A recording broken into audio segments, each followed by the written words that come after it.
You know.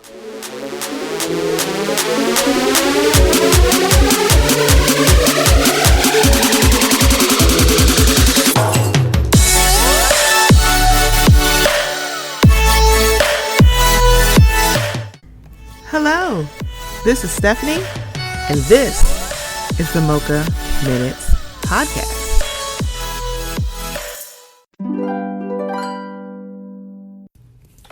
Hey guys, before we get into the episode, I just want to let you know about something that's a little new here at the Mocha Minutes Podcast. We are now participating in Buy Me a Coffee. So if you haven't heard, buymeacoffee.com is a place where you can show some support and some love monetarily to some of your favorite content creators. That includes me.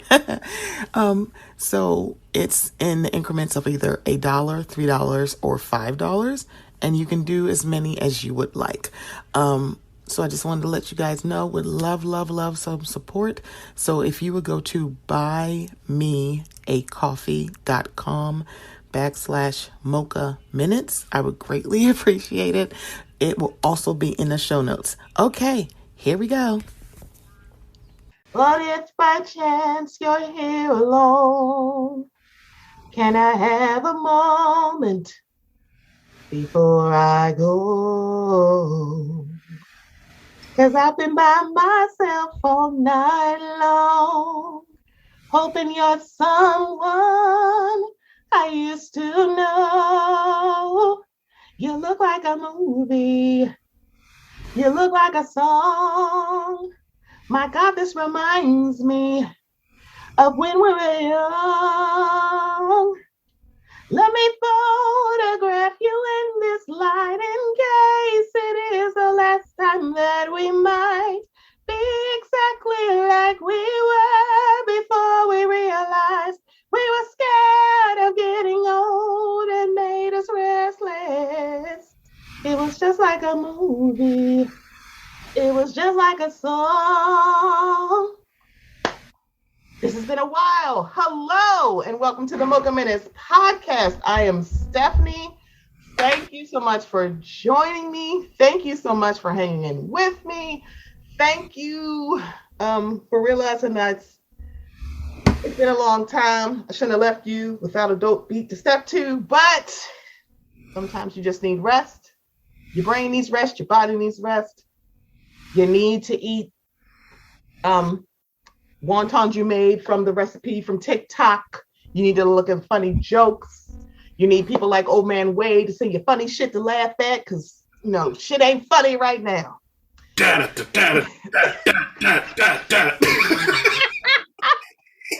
Y'all, it's been 3-ish months. For everybody who doesn't know, I had to take some time because I lost my dad.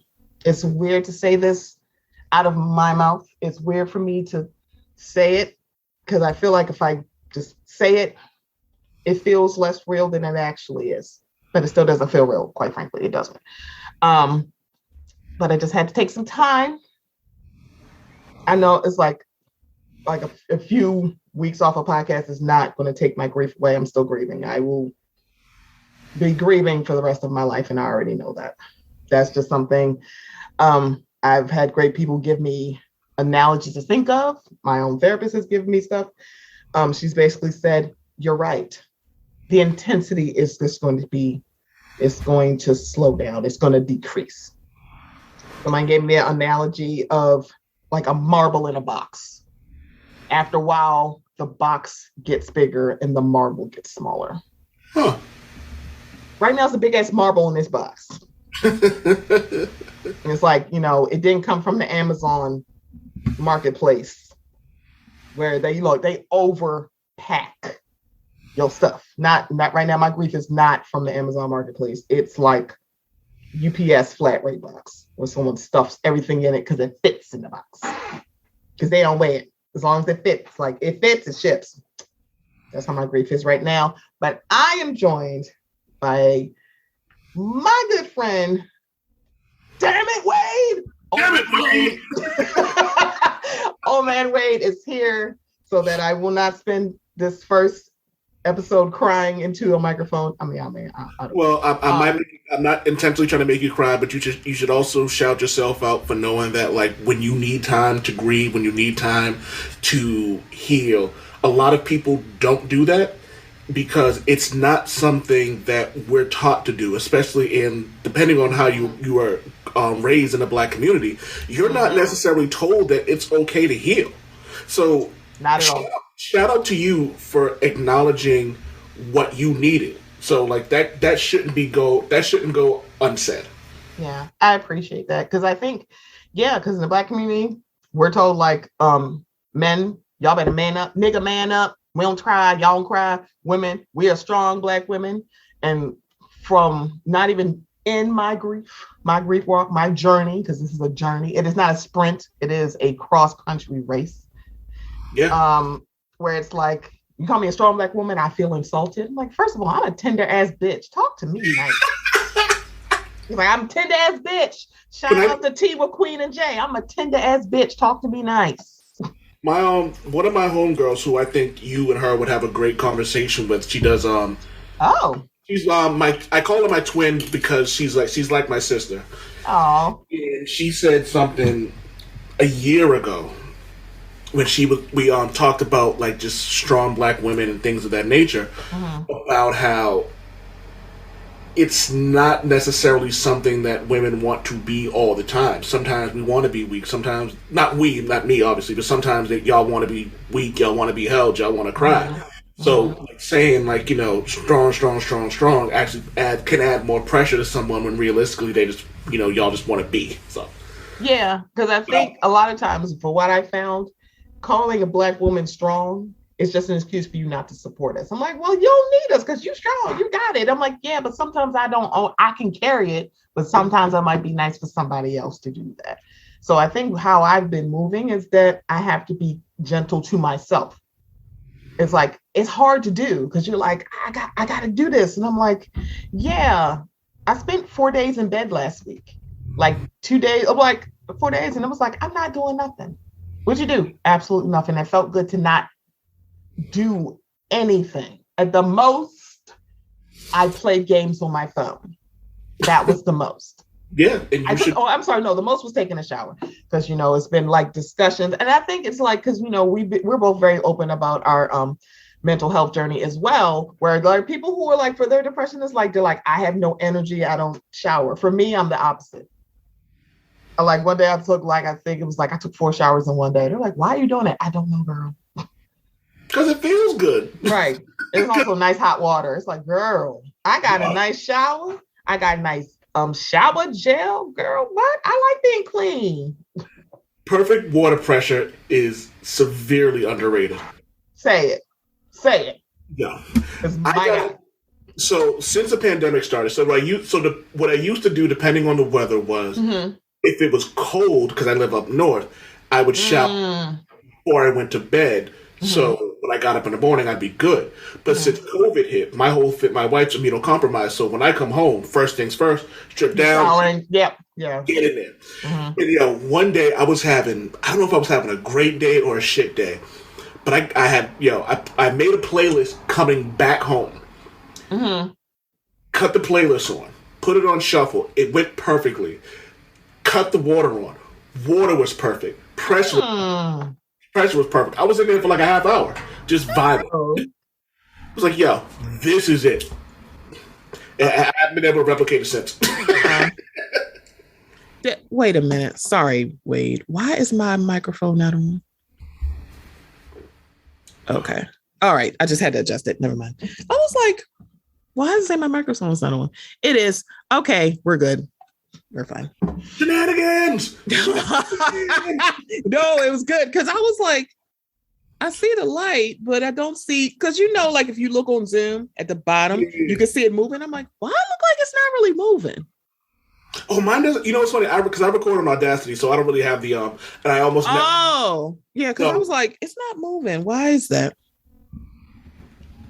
I was like, shit, shenanigans. I really am rusty. God damn it.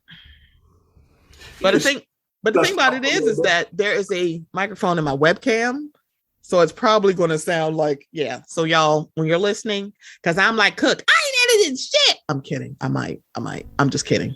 No, I'm not. I'm not editing this shit. I'm just like Cook Simmons, okay? Highly inappropriate. I'm like, I ain't editing shit. Yo, I miss y'all niggas for real.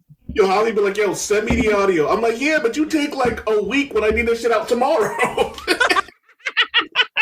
He be meaning well too, but it's like, yo, you have like he's got a whole ass job working. I can't say. I can't say. We ain't saying nothing. Huh? We ain't saying nothing. Like, nope.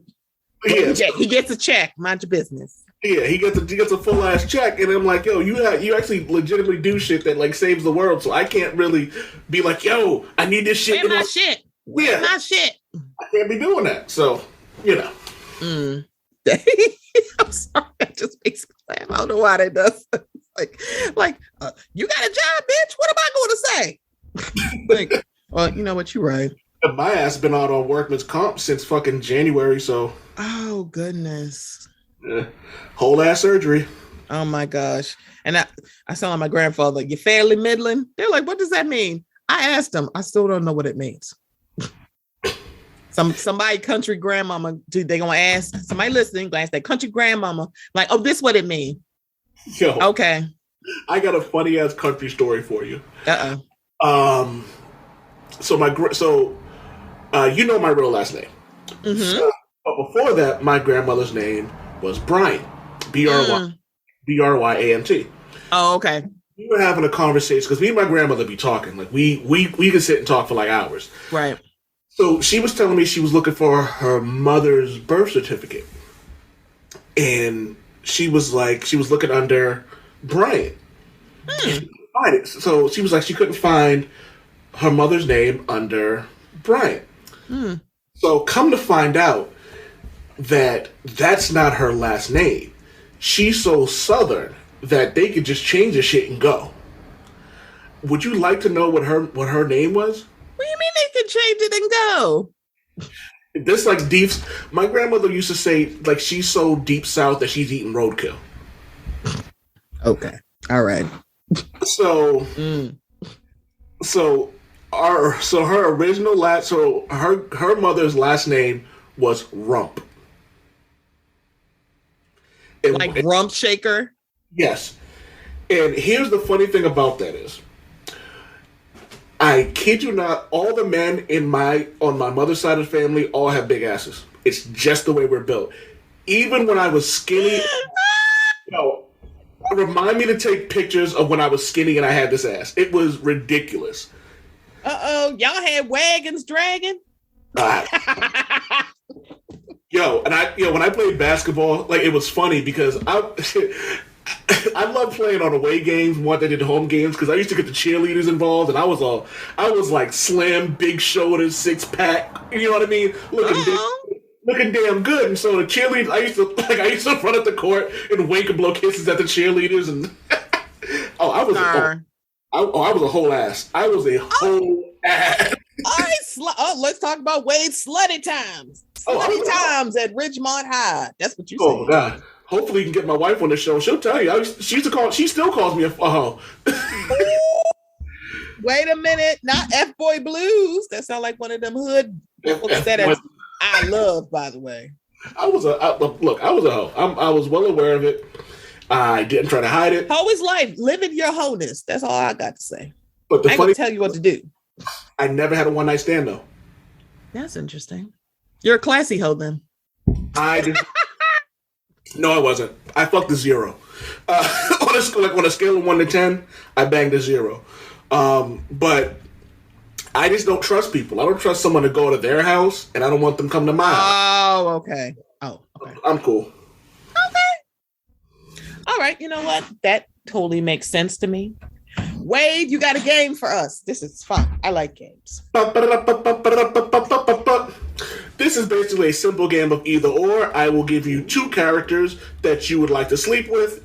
It is one or the other. Are you ready? I absolutely am. These are all characters based off of the Marvel Cinematic Universe or DC Comics shows or movies, just to make things easier. So first up, would you rather have sex with Luke Cage or Jessica Jones? sorry. Why did I just laugh? I'm like, oh, it's Luke Cage. I saw that coming, but I figured I'd start you out a little easier with that. I was thinking about Jessica Jones for a little bit, but it's Christine Ritter, and I'm like, maybe if I saw the comic book, but yeah, it's Luke Cage. I love me some Jessica Jones, but that's neither here nor there. Hugh Jackman's Wolverine or Robert Downey Jr.'s Tony Stark?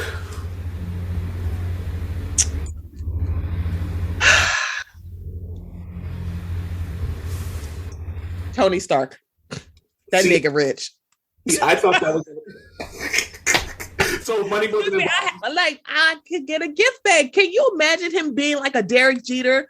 Thanks for the pussy. Go get your gift bag. Thank you, girl. Celebrate me. Can I just tell you, I still think that is the most G shit any athlete has ever done. It really is. I'm like, y'all, I don't know. This don't sound that bad. And do you know how much those gift bags were worth? Like $1,000 or more, or right. like $5. So I'm like, can you imagine? Tony Stark. Before Pepper, like he looks like he gives a good gift if you give him puss. I'm just. Oh, you heard at the end of the first one when he had sex with a woman, he was like, Tony Stark has a limo waiting to take you wherever you want. Hello. I'm like, that's what I'm saying. I could go somewhere else. Girl. No, Tony Stark. Absolutely. Wolverine don't look like he washes balls, quite frankly. Okay, never mind. Next up, we have Monica Rambeau or Okoye.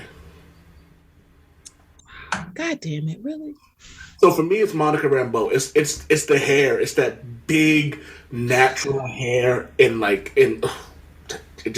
do love pulling hair, but now I'm thinking, wait, Okoye's not bald. Never mind. I'm thinking of somebody else. But Okoye looked like she'll put it on you better than anybody in the Marvel Cinematic.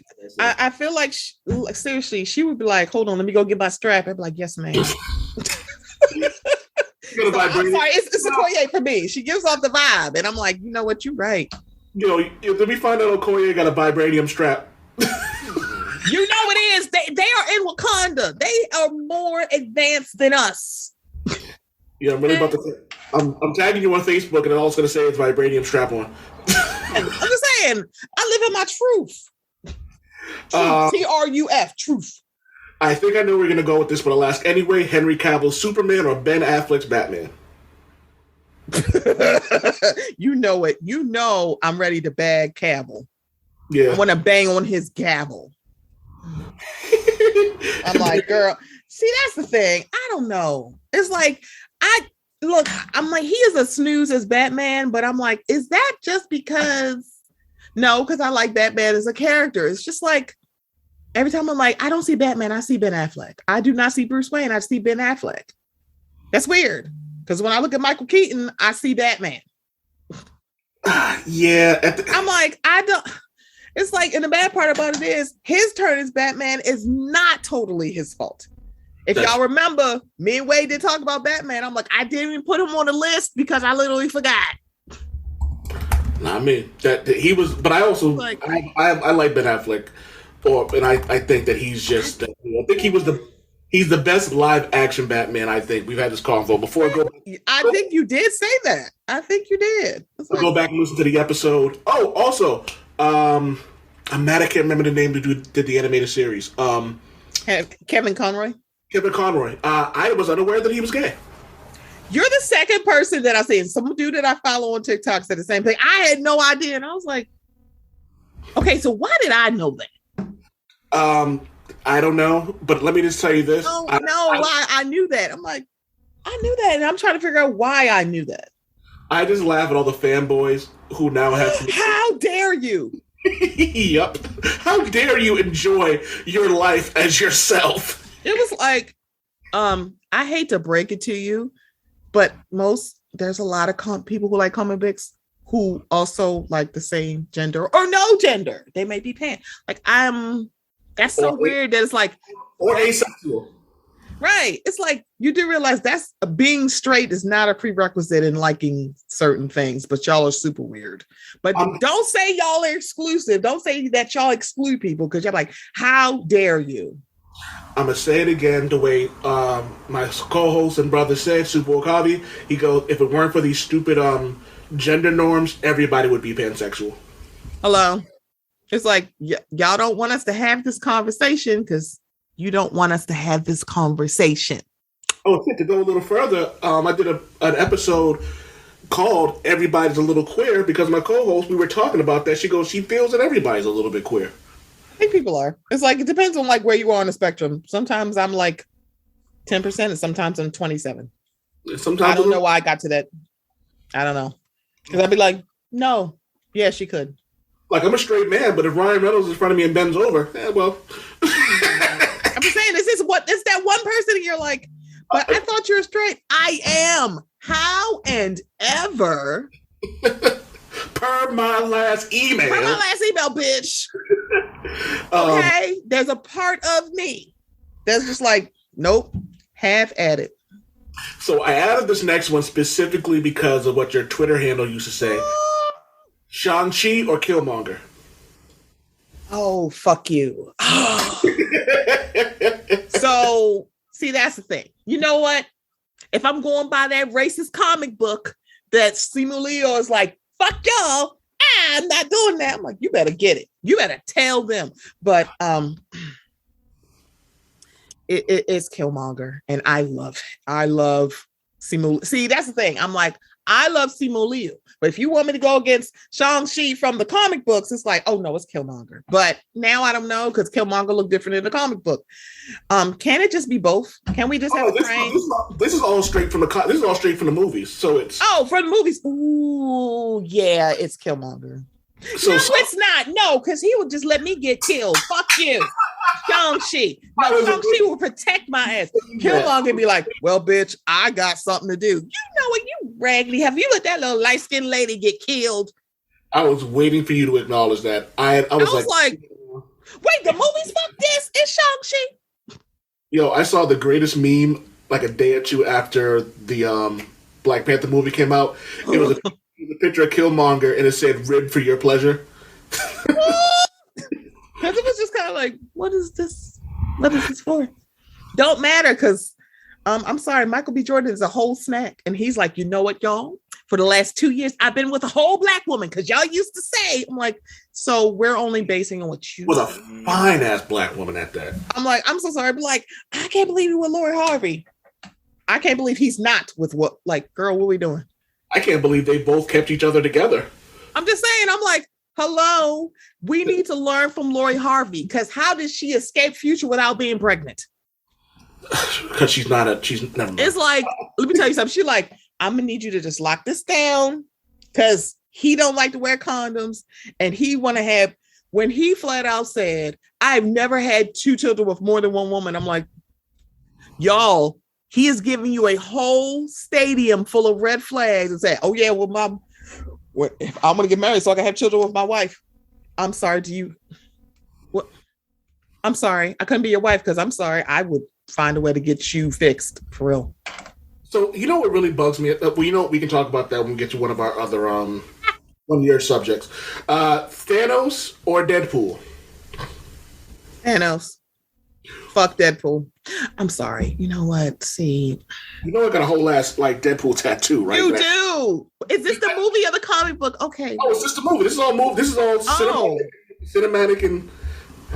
See, you know Thanos. I'm gonna say I'm gonna keep with Thanos because Thanos just want to sit around. He's like, I want half of you bitches gone so I can go make some soup. Someone said he was making grits, and I stand by that. I'm just saying. I'm like, all he would do was have a farm and cook. I'm like, you know, he ain't done that terrible. I mean, he did kill like half the people, but it's still, he was just like, can you imagine? He'd be dicking me down, and I would have breakfast in bed. Hello, he packing too. When? Right? When? Okay. Last, are you watching Moon Knight? I haven't got my mind around it because I heard it was good. Shout out to my boy, my Kennedy, that he loves it. So I'm like, if Kendrick loves it, I'm like, then it's a recommendation. Yeah. So I can't give you the next one. So I will. Wherever it is, it's Mr. Isaacs. It's Moonlight. Like, bitch, what? Who else get like? I don't care. It's him, Oscar Isaac. Well, I was going to ask you between. I can't say this because you haven't watched the show. So damn. Okay.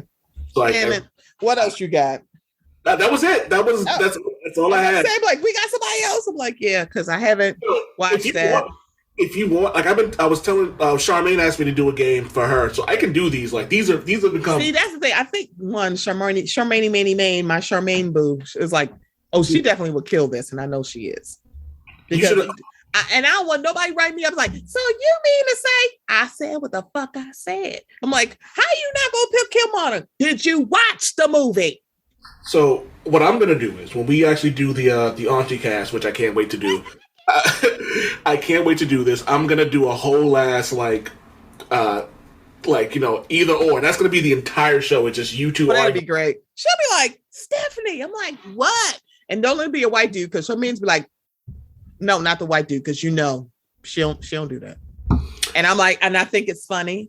And I think she said it. I think she said on social media that she's like, I see Chris Evans fine. I'm like, girl, you finally like America's ass. Don't you just want to squeeze it? I just want to like see. Like, that's America's ass. I'm sorry. Chris Evans, I want to marry. So I'm going to send you this via the chat. Cedric Alexander, that can get you into the thirst trap going. Yeah, I know. And who is Cedric who is he's a wrestler? Oh Lord, he an August Leo. Okay, all right. What is it with you and so you guys, hello friends. So y'all know that I am a Leo. Okay. Y'all know how I feel. What is your birthday again? Because my aunt's a Leo on the 5th. It's actually his birthday is the 16th, mine is the 11th. So you're the 11th, my aunt's the 15th, and my wife's is the 19th. That's right. So here's the thing. Me and Chris Hemsworth have the same birthday. Me, him, Viola Davis, and that dude who used to wrestle, that Hulk Hogan. Oh, fuck him. Right, exactly. It's like, and Hulk Hogan, girl, we don't do that. Mm-mm. Can I just say this though? Yep. I would pay actual money to see Chris Hemsworth and Viola Davis get it on. I would too. I'm like, you don't understand. Let me tell you something. She did an interview with Oprah for her book. That was the book I was like, I knew it was a book I was going to ask Victoria, my friend Victoria, Biblio Lifestyle. She's also one of the co-hosts of the reality reading Rainbow. Yeah. I was talking to her yesterday. I'm like, it's a book I wanted to ask you about. And I'm like, is it a Bravo person? It was Viola Davis. That's the book I wanted to ask her about. Let me tell you something. First of all, Viola Davis is fine as fuck. And she looked like she would break that boy. She would send him back to Australia going, he's like, I don't know. I didn't know what love was. I didn't know what life was. Now I know. And oh my God. Smiling the entire fucking time. He would be. Are you kidding me? It's like, she is just, yeah. See, no, we're going to do it. Okay. So I will tell y'all the reason we did that game. He's like, oh, I got a game. I'm like, oh, this will work. So this was going around the internets where it said signs as DC and Marvel characters. Okay, so I told y'all I'm a Leo. So my character is Iron Man. And I'm like, that kind of makes sense.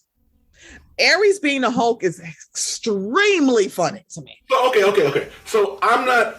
So I just want to say that mine is actually perfect.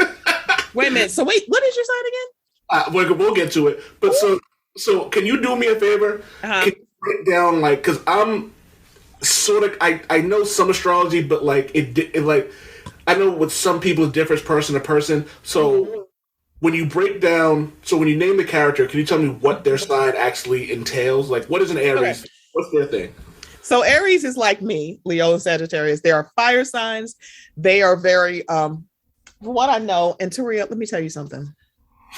Don't you blow up my phone, okay? When you hear this episode, Taria, don't blow up my phone. Let me tell you something, Stephanie. No, shut the hell up. Don't do this. But Aries are very headstrong. They can be very bullheaded, bull in a china shop. Okay. You better call Mocha. Oh, no, she gonna call me up and leave me voice notes. I'm like, Taria, I will block you. I'm kidding, but that's my baby. But let me tell you something. When they ready to fight for you, you gonna rue the day that you got on their bad side. First of all, who the fuck said something? Do I need to go over there? No, Taria, you don't. I'm just saying, because I will go. Taria, don't. No. I mean, no, because I'm gonna say something because no. Oh my God. So I'll just so we have Aries. Their birthdays are March 21st to April 19th. Correct. So yeah, it's like, and it's so funny when you like break down zodiac signs because they always are between two different months. Mm-hmm. So people always say like a March Aries and an April Aries are two different things because I say the same things about Leos. A July Leo because it's like July 27th to like August, is it 16th or 17th? I'm blanking on it. It might be the 18th or 19th. I'm not sure. Maybe it might be the 21st. Well, Leos? Yeah. July 23rd to August 22nd. Okay. That's what I thought because it's like, it's always like the 21st or 22nd of each month. So it's like when you break them down, they're like night and day, but they're both Leos because July Leos seemingly are a little bit more reserved. Not really because they're still fucking Leos. But August Leos, we're more, it's like we're leaders. We are like stars. We're very much like, bitch, I am the sun and you revolve around me. And it's like, I have that sometimes. I would just say that Barack Obama is in August Leo. You're welcome.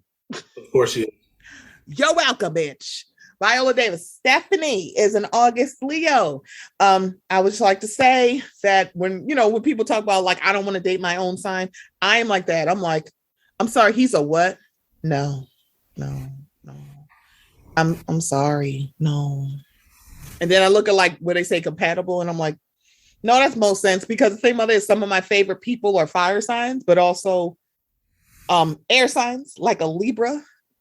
It's like my mom was a Libra. I'm like, no, that makes so sense because they'll say these are people who are like either compatible in romantic relationships or friendships. And it's like, no, that kind of makes sense because some of my favorite peoples are Aries and Sagittarius. So we all just get together. Okay. So Aries, the Hulk, Taurus, and I think somebody gonna have to explain Taurus to me. Spider-Man, and I'm like Taurus traits. Yeah, because I'm trying to figure like if you put it, I'm like, there is a guy. His name is Astrology by Monty on Instagram.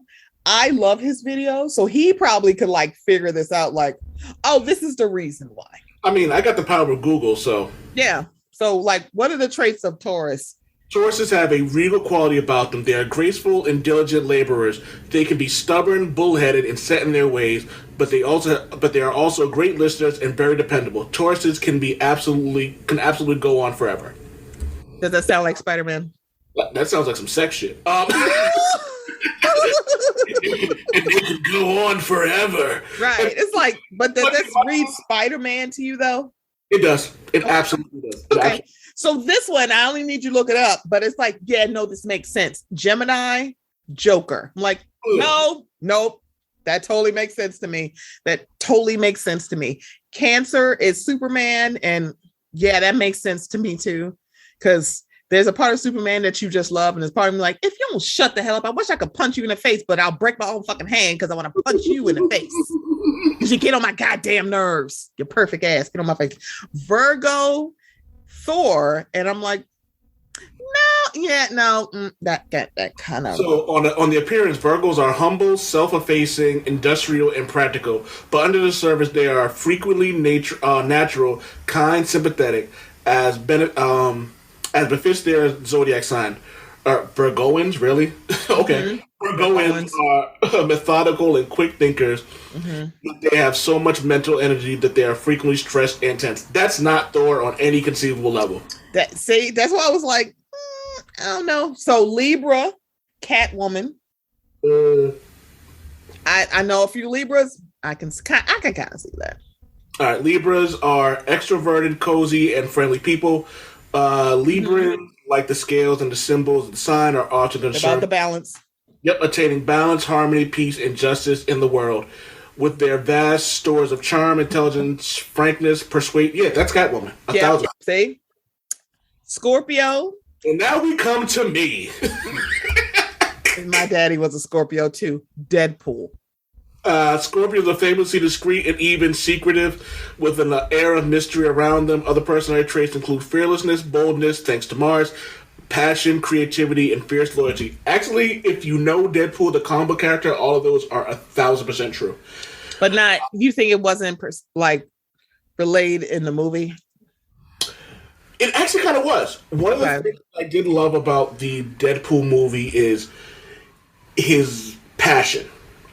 Oh. He had and it wasn't just romantically, just the way he felt about just anything.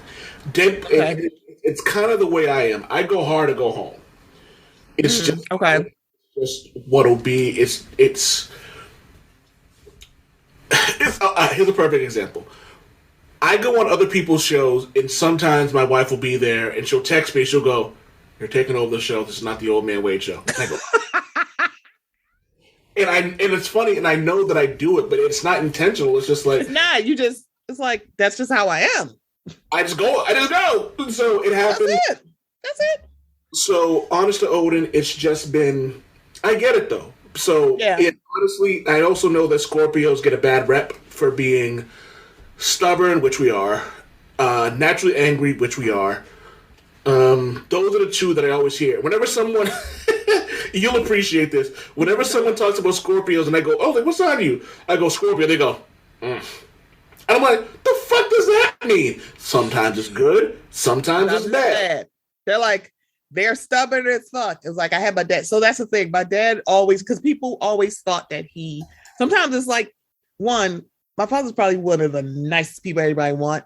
And if he didn't like you, you would never know it because he was just a nice guy and he was courteous to everybody. So there are people like, "Oh my God," I'm like, he couldn't stand you and you wouldn't know it. But we would know it because he would just apparently, according to my wife and everybody who knows me, I can't hide my emotions. So I've also noticed that with a lot of Scorpios, it's one way or the other. They can either hide their emotions really well, and then when they're away from this person, they'll go, "Yo." Correct. That was him. What was his birthday, if you don't mind me asking? November 8th. November 7th. Yeah. I can tell that you're a November Scorpio. I'm like, no, I can tell. October Scorpios are a whole different animal. It's very interesting. Okay, so I don't know about this one, but Sagittarius, the Flash.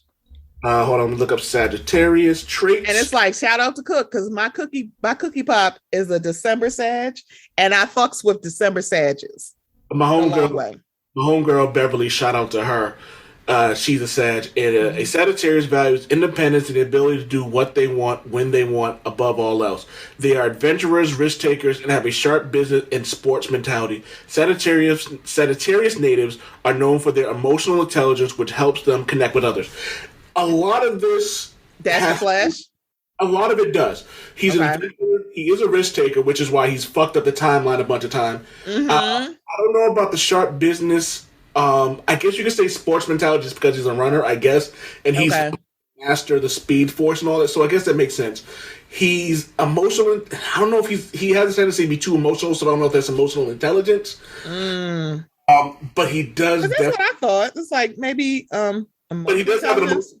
But he does have a so emotional intelligence, which helps him connect with others, is 1,000% true because he's one of the few. He's one of the, I wouldn't say few people, but he's one of the many people who have the ability to connect with. He's like the perfect teammate. Okay. For you, and it's funny because someone asked him to clean up a mess. And they were like, "Yeah, they'll be done in like a few seconds." He goes, "Yeah, a few seconds for you." Oh my God, that's okay. So maybe this one's gonna be interesting. Capricorn, Batman. Capricorn traits. My brother's a Capricorn, so I'm like, ambitious, hardworking, and enterprising. That actually is Batman to a T. Yeah, it's the hard. When I think about my brother, it's the hardworking for me. Because I was like, Batman. It goes on though. The Capricorn are extremely driven, enthusiastic about life, and capable of setting lofty but attainable objectives. The Capricorn natives, on the other hand, are lost in a world of actual or perceived barriers to achievement. Oh, okay. Well, that's Batman. That is Batman. That is absolutely Batman. Okay, so Aquarius, Wonder Woman. Let's see what the Aquarius traits are. The Aquarius traits are: Aquarius people are advanced, self-reliant, clever, exceptional, and optimistic. That is absolutely all up. That is okay. It's the optimistic. Even I'm self-reliant because we both know Wonder Woman don't need no man. She don't. But they do need an old motherfucking movie. I still want my 2.5 hours back for 1984. Fuck y'all for wasting Chris Pratt, who is the third best looking Chris. Y'all know for a fact who is fourth. Star Wars. I'm sorry, not Chris Pratt. Sorry, Chris Pine. Wrong P. Chris Pine is the third best Chris. Y'all know Pratt is the fourth best Chris. Fight me. So we got Evans, Pine. Who's Hemsworth. Third? It's Hemsworth, Evans, Pine, Pratt. So the thing about it is like Evans and Hemsworth fight for the number one spot. I'm like, they're like, what do you choose? Choo choo, bitch. That's what I choose. So, no. So here's a question. Mm-hmm. Who would you rather have sex with, Chris Evans or Chris Hemsworth? Evans. I go Hemsworth. Ooh, he is an August Leo, so he's a great lover. And my wife. So okay. All right, the last person is Pisces, Ant-Man. Pisces are known for being emotionally sensitive, gracious, and emotionally aware. That's if we're talking about the Ant-Man from the movie, I can see that. Okay, but not in the comic book. No, in the comic books, emotionally sensitive is a good way to describe Hank Pym.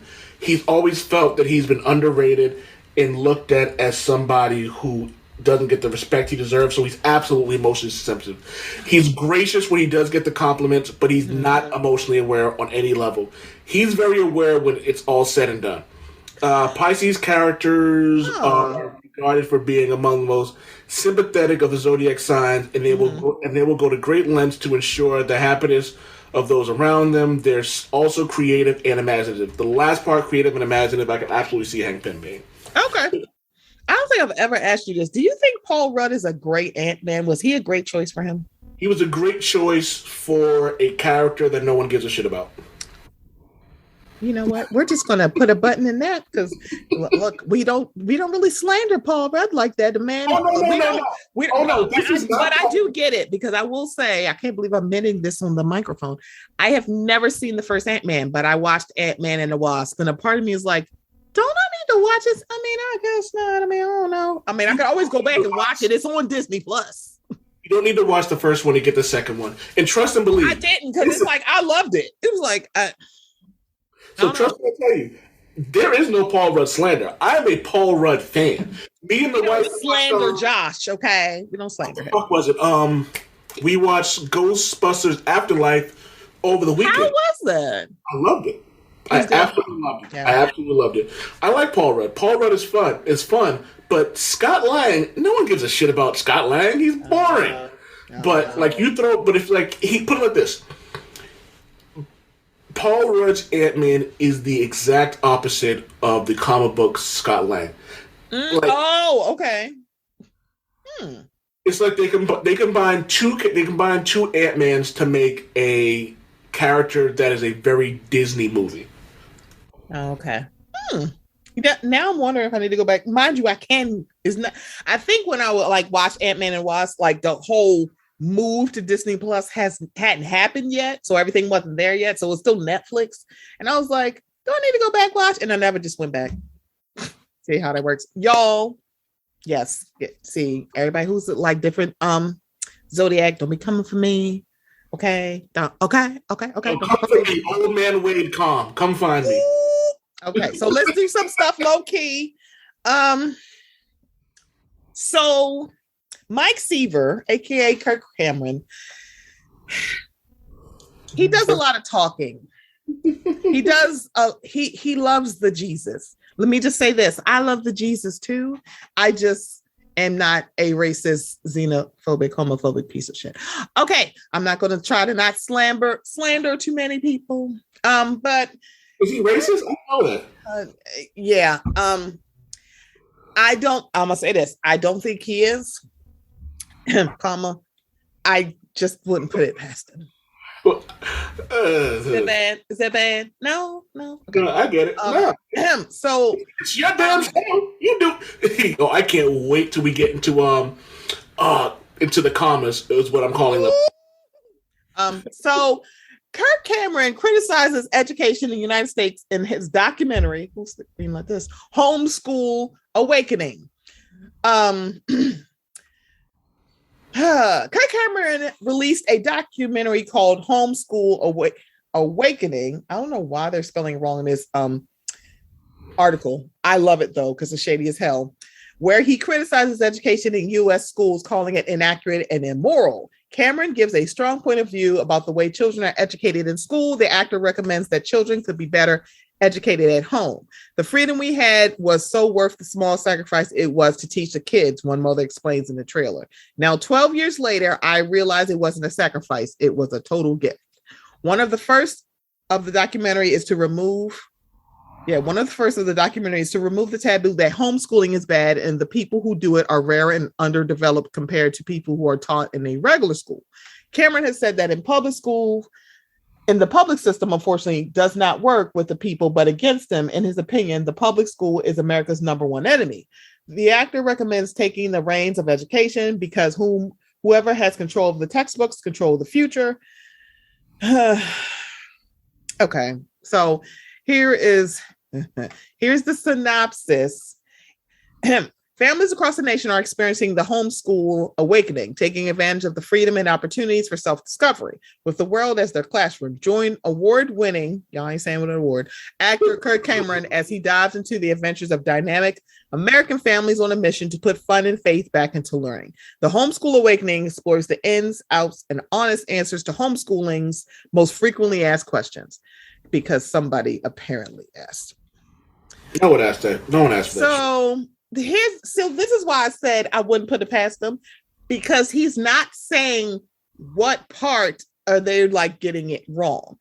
And I think I shifted that way because of the aversion to critical race theory that a lot of white parents have seemed to develop. Like, don't teach our children that. They're going to hate each other. You're going to teach them to hate white people. No, and the funny thing about that is when people have that kind of train of thought, is when I learned about the history, my thought wasn't to I hate white people. My thought of it was that was a racist time. But again, we also have to look at the way people are raised at home. And this is one of the reasons why I think that homeschooling is an awful idea. You don't get to be around other kids. You don't get to be around. You don't get to learn other cultures. You don't get to meet people from different races. You don't get to enjoy. I won't say enjoy life, but you don't get to experience a lot of things that you would experience when you're in school. Because for some kids, it's like if you're at home, you're around all the same people, same race, same ethnicity, same religion, right? Everything. You get to school and you may meet somebody that like you learn different stuff. And also in school, there's a lot of stuff that, so it was interesting when he said there's stuff that they teach are wrong. I'm like, yeah, but there's also stuff that they don't teach. And that is also wrong. There's no way as a grown ass woman that it took the Netflix show, and I tell everybody this, I learned about the Japanese internment camps just a little bit from the Netflix show, The Babysitters Club, because that's not like the actual gravity or anything like that. It's not taught in schools. And I don't know, do you remember the show Wu Assassins? I do not. So it's a show on Netflix. It's really good. Y'all know how I feel about that man who takes his clothes off on his Instagram. And I'm like, Shantae, I'm like, he is assaulting me. His name is Louis Tan. He's in this show. He was in the Mortal Kombat movie, but he was on the show Wu Assassins. They didn't bring him back for another season. They made like a movie for it, I guess, to wrap it up. I still haven't watched. I need to, but Louis Tan is very fine. Anyway, so there's a scene in that show. Louis Tan versus Shang-Chi. It's Louis Tan. Damn it. I'm sorry, Simu Liu. Can I just say something that you brought up that made a lot of sense? Mm-hmm. I didn't know about the internment camps until 1998. And the reason I know this is because I'm looking. 1998, a movie starring Denzel Washington called The Siege. And when they were putting most people of the Muslim religion, a race. I don't want to I don't want to get it wrong.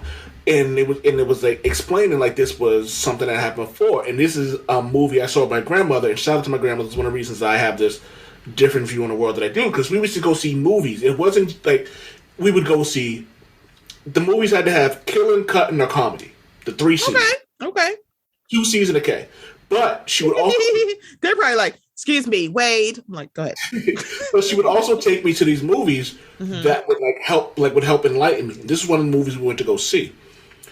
And as I'm doing this, we had a conversation about things that happened, like, this and da da da. So I didn't notice the thing. And to your point, I never learned this in school because the American history books don't want you to know all the fucked up things that America did. Because why would they tell you? It's kind of like that's because you know how like they show like photos from the civil rights era, and it's like you're showing it in black and white to make it seem like it's so far removed. Hey guys, Ruby Bridges is still alive.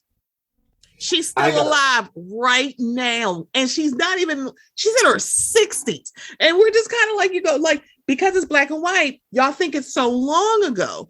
Yes. I think, remember, I think it was a couple of years ago, everybody started celebrating Juneteenth because they're like, we feel so bad because we weren't paying attention to how racist the police are. So we're going to give y'all Juneteenth. And people are like, oh my God, let's celebrate Juneteenth. What is Juneteenth about? Oh, it's because of this. No. I need you to realize something. Racism was so prevalent. You did not want slavery to end. Juneteenth does not celebrate when slavery ended. It celebrates when y'all finally told Black people in Texas that they were free. Yeah. It had been almost 2 years. I'm like, but it's like, oh, I'm like, yeah, like, why would they do that? Because they didn't want their slaves to go. Are you ready for the most profound thing I've ever said about drinking a bottle of wine? What? America's the internet. America's social media. They'll show you all of the really good shit that happened, but they'll never show you the really harsh shit that comes with all of that.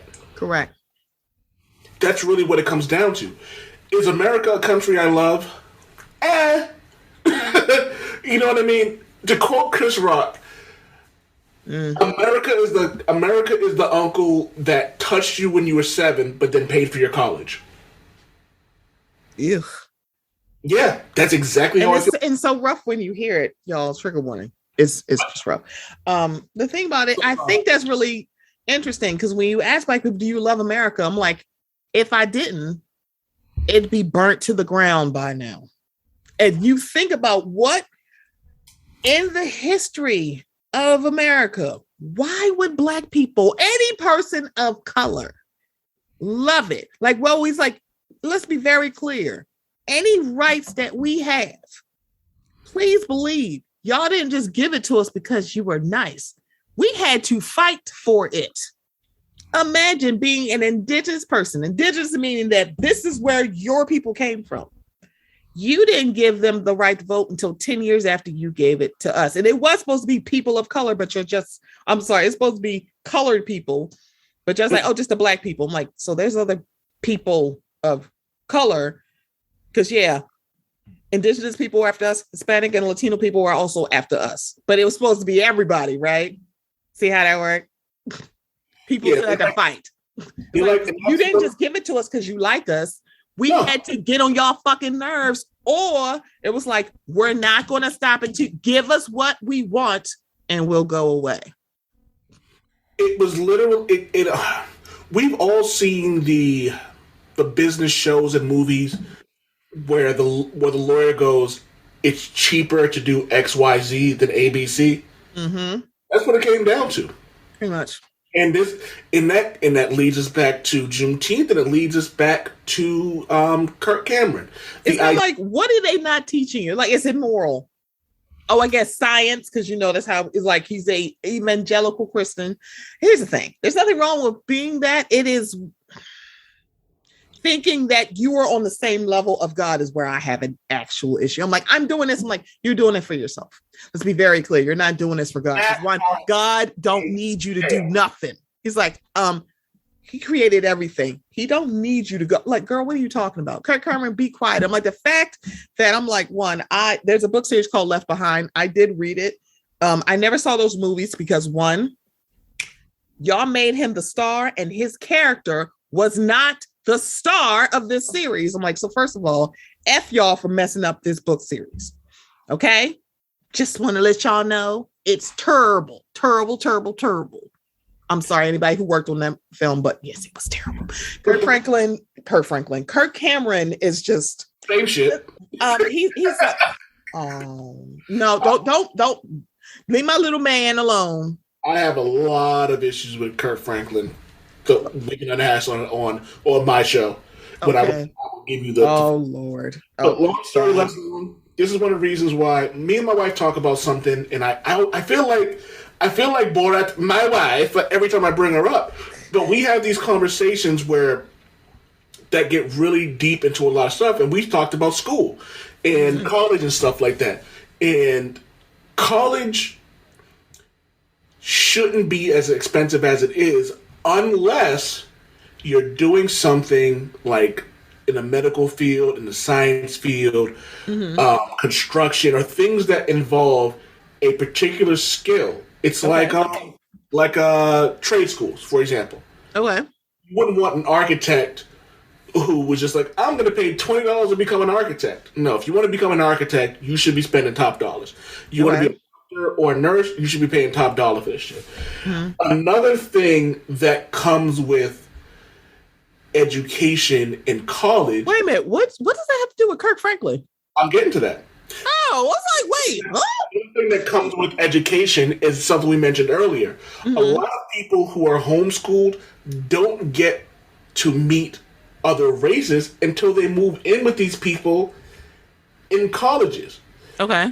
And because of that, it can go one of two extremes. You can become very aware of how ignorant you are. And I say ignorant not in a way of racism, but just ignorant as in actual definition of you not knowing of someone's culture. Okay.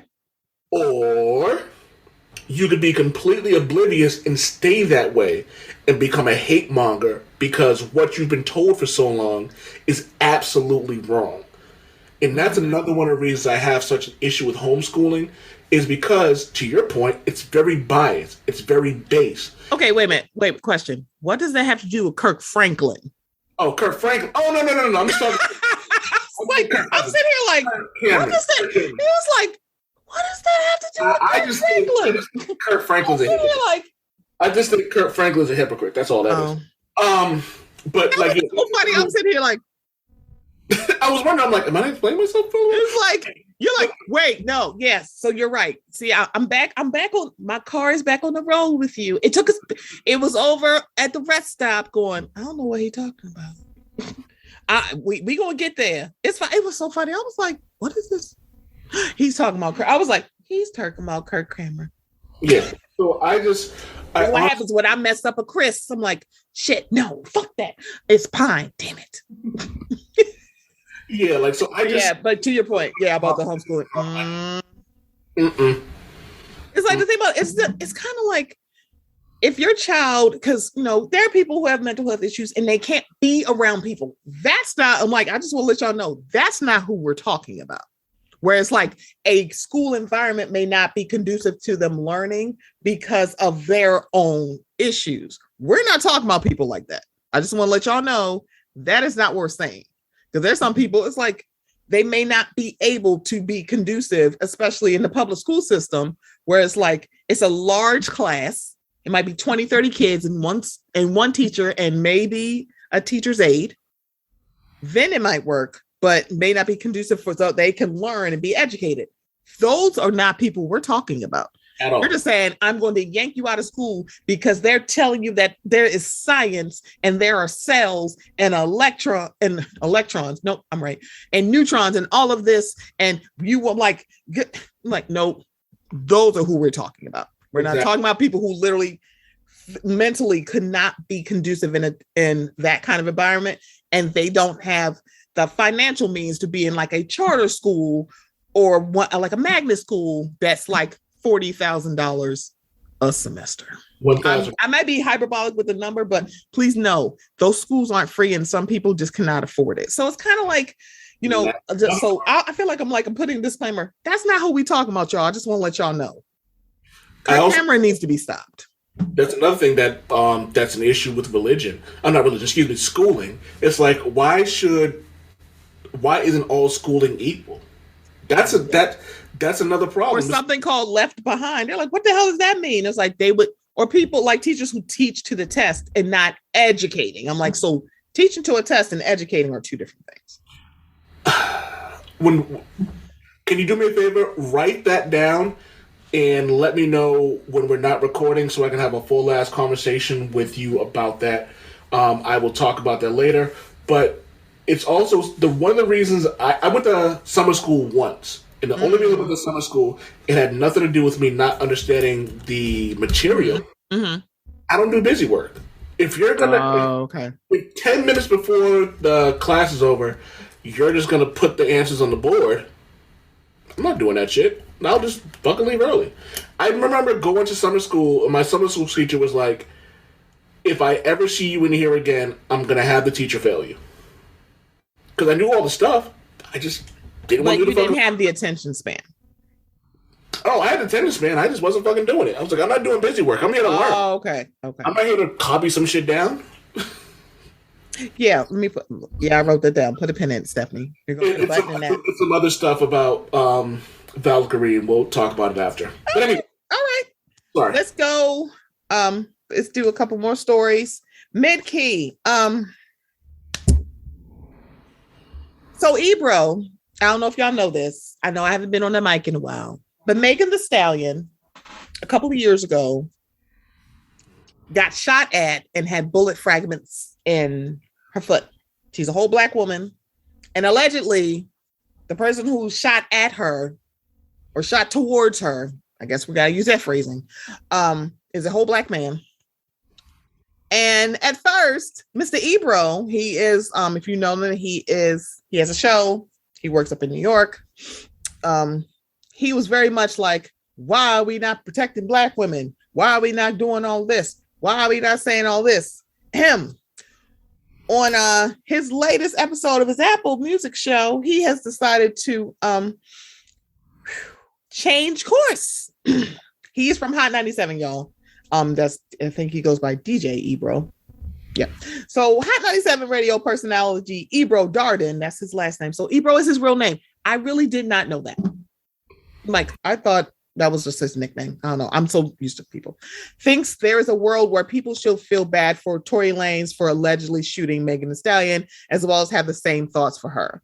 On Thursday, the latest episode of Ebro, Nadeska, Alexis, and Low Key's Rap Life Review show on Apple Music aired and featured what some would deem a controversial statement about the Megan Thee Stallion shooting. I just want to say that I feel really bad for Nadeska, who constantly gets put with fuckboys. Go ahead. Oh, so you know who she is. Nadeska used to roll with... we need to have a whole conversation on my love and now hate for Joe Budden, but we can save that for another time. Oh, I would love to be... I can't wait to talk about that because... okay. Deemed a controversial statement about the Megan Thee Stallion shooting, which was allegedly carried out by Lane. There's also a world where we can be sad for Tory Lanez and sad for Megan Thee Stallion. While co-host Low Key questioned Ebro's logic, Ebro continued, because he did something ridiculous and despicable, and we all know that he feels like shit about. Low Key then questioned if Tory Lanez was sympathetic. He was apologetic to her. In public, he was doing something else. But the reason I say that is I don't want to see another Black man go to jail. That's not what I want to see. That's part one. Part two, I also believe he was probably highly intoxicated, right? And was being completely ridiculous. Her version of him standing up, just shooting, talking about dance, bitch, dance, that sounds insane. You are not in your right mind. That sounds like you were off. I don't know what was off. The purist, he sounds like he was off the full Pusha T album. He shoved it up his nose. Because of that, you're kind of like, damn, you ruined your life doing this. You can also be obviously sad for Megan, obviously, that she had to experience this and go through this. It doesn't have to be picking sides. Ebro's sympathy towards Lanez is a 180 from his stance on the issue following the July 2020 shooting, where Tory Lanez is accused of shooting Megan Thee Stallion following an argument in a car in Los Angeles. He tweeted, a man shot a woman. She was not armed. She was getting out of the car. She says, I was the victim and this was intended to harm me. Why are y'all acting like we should consider other facts? Until I hear from Megan, I can't support Tory. His follow-up, in what world do you even pull a gun on a woman in a bikini at 3 a.m.? In a follow-up post. Ebro's latest comments come in the wake of Megan Thee Stallion's recent interview on CBS Mornings, where the Houston rapper recounted the night she was shot. According to Megan, the shooting was preceded by an argument in an SUV that was occupied by Megan, Tory, Kelsey Harris, and Tory's security. She alleged that she exited the vehicle to escape the chaos and was shot by Tory Lanez, who reportedly yelled out, "Dance, bitch," before firing shots that hit the body rhymer in her feet. Megan Thee Stallion also claimed Tory Lanez tried to give her $1 million in hush money to keep quiet about who shot her and profusely apologized. Sean Hawley, his attorney, provided the statement to XXL regarding. You could have stopped 4 paragraphs ago. I mean, I could have. Do you want to know why? Mm-hmm. You shot somebody. Nigga, you shot me. I still remember her like, bitch, you shot me. So here's my thing. There are conflicting. Okay, hold on. Get it together, Wade. I'm of 2 minds about this. On one hand, we're like, if Tory shot her, then go to jail. But if Tory didn't shoot her and the court says he didn't, then we should forgive him. On the other hand, we believe the court system. It's interesting how that works, right? It's interesting how they're like, no, fuck the police in this corrupt system. But niggas are literally waiting for him to be found innocent. They did the same shit with R. Kelly. Did the same thing with Cosby. It's funny how you knew exactly where I was going with that. Mm-hmm. It's like, it's funny. All of a sudden, let's see how this plays out in court. But y'all said. So I'm going to say this. Mm-hmm. I've never been a Tory Lanez fan. I don't know much about him. I'm going to say this. If he did that shit, fuck him. Go to jail. You did some fuckboy shit, and you should not be allowed to be around for shooting not just anyone. You shot a black woman. You shot a woman who entrusted you with her safety. Because it isn't just a race thing. A person entrusted you with their safety, and you know what you did? You shot them. Or shot at them. There is no apology for that shit. There is no, I was intoxicated enough. I have one of my closest friends is a gun owner, excuse me. You know what he does when he's drinking? He doesn't keep his gun on him. Because he says to himself, it's a life-changing weapon. There's a reason why certain things are called, you get certain time for certain things. Vehicular homicide when you're drunk, you get more time for that because you're inebriated. Because you should know better. It's like, one, you should not be inebriated behind a car. So this is his comments there, because I remember Ebro was getting cooked by other dudes, not women per se, by other dudes going, man, what you trying to say? The thing about this is that he wasn't wrong. You shoot me, I am not going to be sitting here like, oh, let's feel sorry for him. I remember, so it's very interesting, this turn of we should feel sorry for him. But I kind of remember when a young man was coming home. He lived in Texas. His folks are from the Caribbean. He came home. He got into his house, was eating ice cream on his couch. All of a sudden, some random ass white woman opened the door, thinking that she was in the house, and shot him dead. Didn't call the police. Didn't try to resuscitate him. It was like, oh my God, I'm gonna lose my career. We had a whole court case that like about maybe 18 months, 2 years after he died. Almost 2 years, right? Mm-hmm. She took that young man's life. His brother hugged her.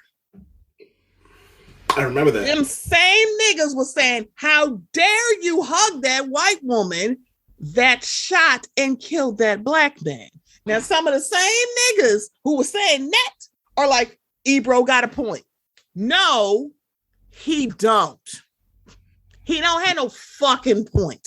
See, that's the thing. It's like, keep that same energy because you said it was ridiculous. Like, no, ain't no forgiveness, Dave. Some of y'all said that. Ain't no forgiveness. Nope, I never forgive. That. We ain't doing that. Now when it's Megan, it's like, oh no, we gotta feel bad for Tory Lanez. Why? You know what's funny? Y'all have never explained why. That is why the absolute real is like, when we say y'all just hate black women, y'all are literally lifting up a nigga that y'all don't even know like how many albums he got. Name 5 songs. What's the best thing he did? On top of that, even if let's say for shits and giggles, I forgive him. That's not my job to announce it. Correct. If Meg Thee Stallion forgives him, that's different. If she forgives him, then I'm like, cool. We can go back to business as usual. But until she says otherwise, because folks really came after that boy's family and said, how dare you? His mama, not so much, because she said, fuck him. But the daddy and the brother, like, how could y'all just forgive him? But y'all are literally sitting here. Megan, thankfully, is still alive. Because it's like, okay, then how the fuck did the bullet frack? She had to post and delete a photo of her feet because y'all thought she was lying. Why would she lie about something like that? And we could even go as far as to say that, let's say Tory didn't shoot him. If we find out that Tory didn't shoot her and it was somebody else, I'll be the first one to go on my show and be like, yo, I was wrong. I'm sitting here like, that bitch still got shot. Exactly. I'm sitting there. I'm like, y'all didn't even care that she just got shot. It became like, oh no, so y'all just going to try to put us in jail. He tried to put a black woman, like allegedly, a black woman's almost 6 feet under. Can I say but y'all don't care. So there's one of my favorite memes. It's somebody going, free my nigga Ty. And he goes, what did Ty do? He she shot 4 people and beat up 10 more. Keep that nigga in jail. It's like all of a sudden it's like a lot of people are like, no, it's a crooked system until something against a black man. And it's like, the thing about it is like, let's be very clear. We're not saying that we want black men to go to jail. We don't. But stop saying protect black women. Protect black women is not protect your mama. Change your stuff. If you're saying protect black women and you're like, oh no, I got to see all things because I trust the court case now when it's for a black man. No, we're not doing that. Take it out. Protect my mama. You know what's funny about that? Yeah. Protect black people. Do you know what here's the thing. What I may or may not be going to a gentleman's establishment tomorrow with one of my closest friends. Okay. Do you know what he's going to do if I've had too much to drink? He's going to tell me to stop. When I say protect black people, I mean the people who are around you, who are close to you, should make sure that you're in the right position to be a stand-up person. If I'm out somewhere, if me and you are hanging out, you're about to do some fuck shit, I'm gonna go, Miss Mocha Minutes, you about to do some fuck shit. Can we please not do this right now? And if you're gung ho on doing it, guess what? I'm not gonna be around you. It's like, look, I can't be going here. Look, it's so interesting to watch because we keep saying, I'm like, because I think it's kind of flipping to just go, obviously, if it was obvious, you wouldn't have to state it. Because it's not y'all not standing behind Meg on this. Because you're not. It's like, oh no, I think she lying. Because it's never dawned on you that it's not weird to any of y'all that every black woman, and I can say it may sound hyperbolic, but please talk to black women in your lives. Just start asking them. Every black woman has either been a victim of sexual assault or domestic violence or knows a woman. But if you ask a black man, I don't know no men that do that. Interesting. Everyone has. So how is that possible? Everyone has Uncle so-and-so. And again, me and my wife have this conversation. There shouldn't be a conversation where you have Uncle so-and-so. Uncle so-and-so shouldn't be invited to the get-together. See, that's the thing. It's like, these are not even famous people that we're talking about. This is just random people in your neighborhood. Like, I don't see no black men in jail. When it comes to proximity, the most imminent danger for a black woman or any woman of color in their neighborhood are men that look just like them. But we don't want to have that conversation. Be like, oh, it just seems like, I'm sorry. It's kind of like proximity crime, aka black on black crime, which is not a thing, by the way. When it comes to that, crimes are better in proximity because you don't see people going across town to go steal. They're going to do it in the proximity. So when it comes to the statistics about what happens in the dangers of black women, oh, it's usually somebody they know or somebody who lives near them. It's never going to be somebody coming from out of town. Y'all, it's not no sleeper cell of black men or just men in general coming and terrorizing each state. Y'all sound weird as hell. In Ebro, it's like, I'm sorry, somebody must have talked to you. Tory Lanez don't have that kind of power. But again, doesn't even matter. He just has one common denominator with everybody. Like, why are you protecting him? Because he's a black man. Because for some people, when it comes to the injustice of black people, the figure is a black man. When it comes to feminism, the figure is a white woman. So when you're a black woman, it's like, hey, I'm still black. I still get like a twinge of nervousness when I get pulled over by a cop. Because, fun fact, I could die. Or if I live in a certain state and a cop wants to have sex with me, he could say it's consensual and y'all would believe him. And don't be a dark-skinned black woman. Because no one will care about you. Again, my wife says the hardest thing in the world, and I'm going to say this, my wife's light-skinned, and she goes, the hardest thing in the world to be is a dark-skinned black woman. She goes, there's nothing harder in the world. And don't add nothing else under that umbrella, because they be like, what? I'm like, girl. A dark-skinned, you ain't know?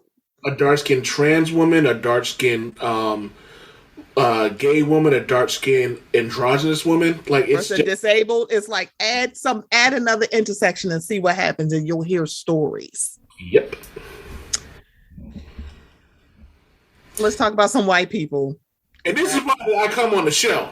The last story in mid-key, because high-key, y'all probably have watched it, so you know what we're going to talk about, but not too much because a lot of stuff hasn't happened yet. But the last few weeks, you've probably seen the jokes about there are some men who don't need podcasts. We do not need card table podcasts of men lamenting like why women just don't want to like submit to us. I'm like, Negro, you have been her boyfriend for 6 weeks and you're talking about submission and you're talking about biblically. I'm like, you do realize these are married people. You're talking about submission in the context. I'm sorry. You're talking about submission out of context.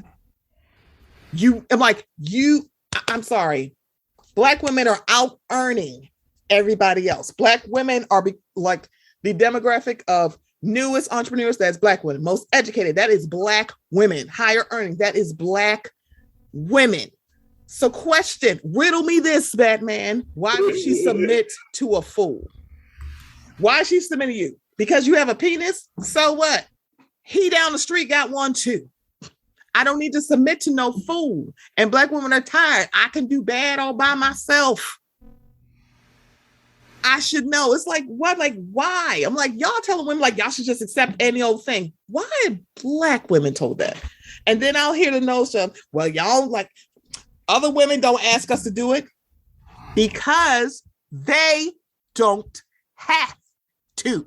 We have to ask you. You will just do it. It's like, oh, I guess. Like other people, other races, they ain't got to do something. Here's a very fun fact. Do you ever see them go, oh no, I got to get my shit together? Let's be very clear.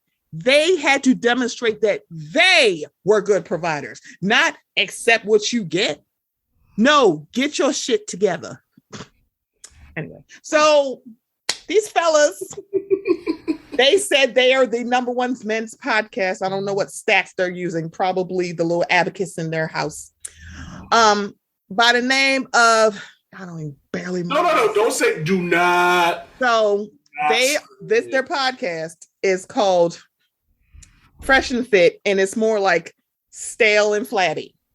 No, I wasn't fresh and fit. I was thinking stale and tight. See, but that still could be fit though, so that's why I said flatty.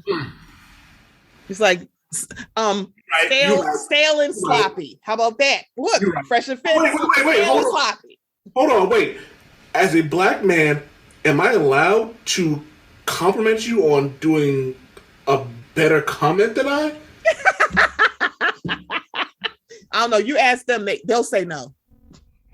But I'll ask the real boss, your wife, and she'll say yes.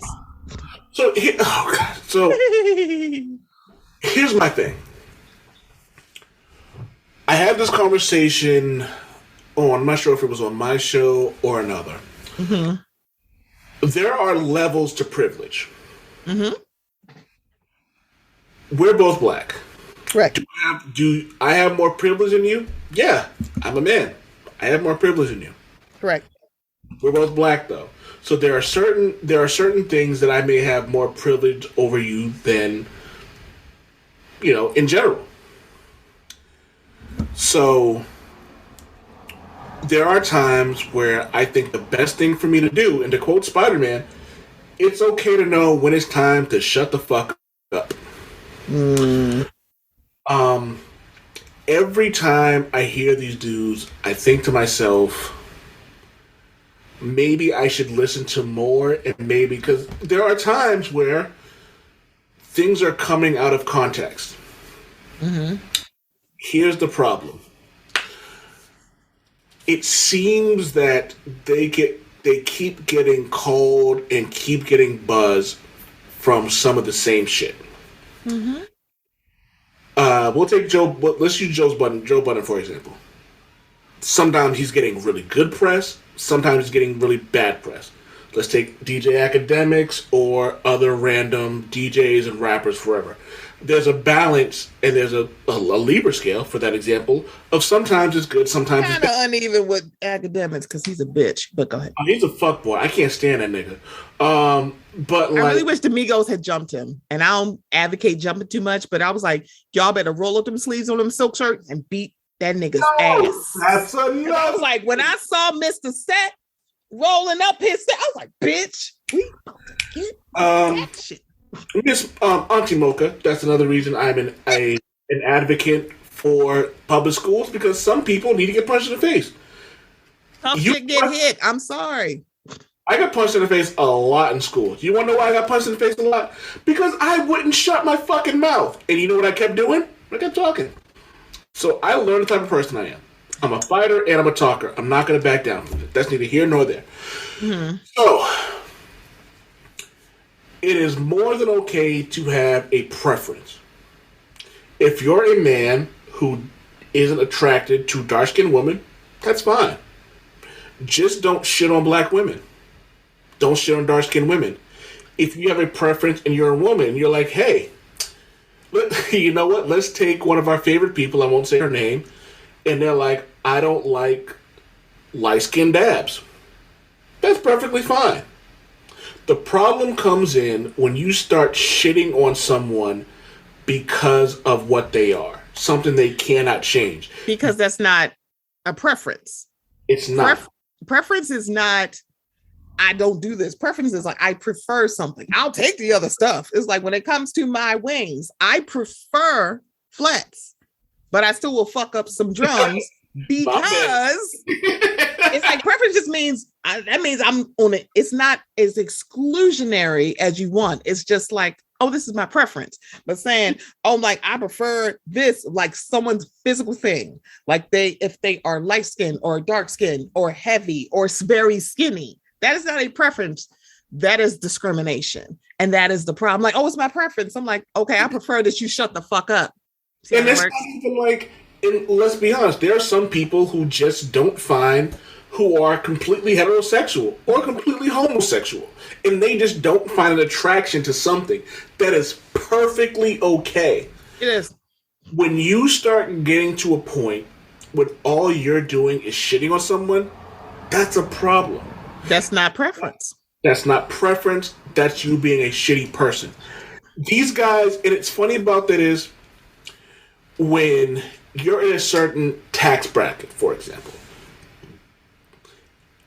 Elon Musk should not knock up a crackhead. Actually, no, Elon Musk should knock up a crackhead. I think that would be hilarious. Okay, sir, we give him the roll back, and we are not talking about Elon Musk. I refuse to talk about him on this show. LeBron James should Wade, we drive the car back to like. I should not go out of my. I should not cheat on my wife. Me. personally me, I will not do that because I know how that will affect my wife. We had a whole. It's funny because I'm not a cheater anymore. I'll admit I've cheated before. I'm not proud of it. I'm over it. I will not cheat on my wife specifically because of what she's had and what she's told me how it will make her feel. There are certain levels to this shit. To my wife, that is unforgivable. I don't want to hurt her in a way that would make her feel a certain way. We're friends. You have levels of respect and boundaries that I'm not going to cross because of our relationship, and not even just our relationship, because of who you are, how you feel about yourself. Mm-hmm. These niggas, ignorant motherfuckers, are crossing lines because it's getting them views, looks, and clicks. So, yes, thank you for coming back to center, because I was like, no, let's talk about them. I'm like, no, we can talk about him. I appreciate you.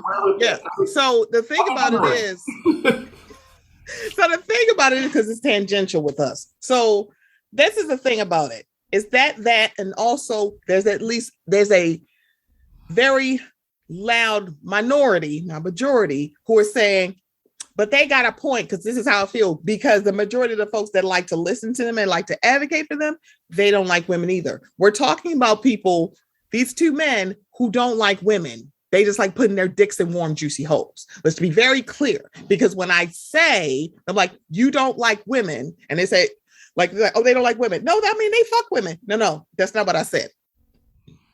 Wade likes me because I'm a person. A woman is a person. A pussy is a hole.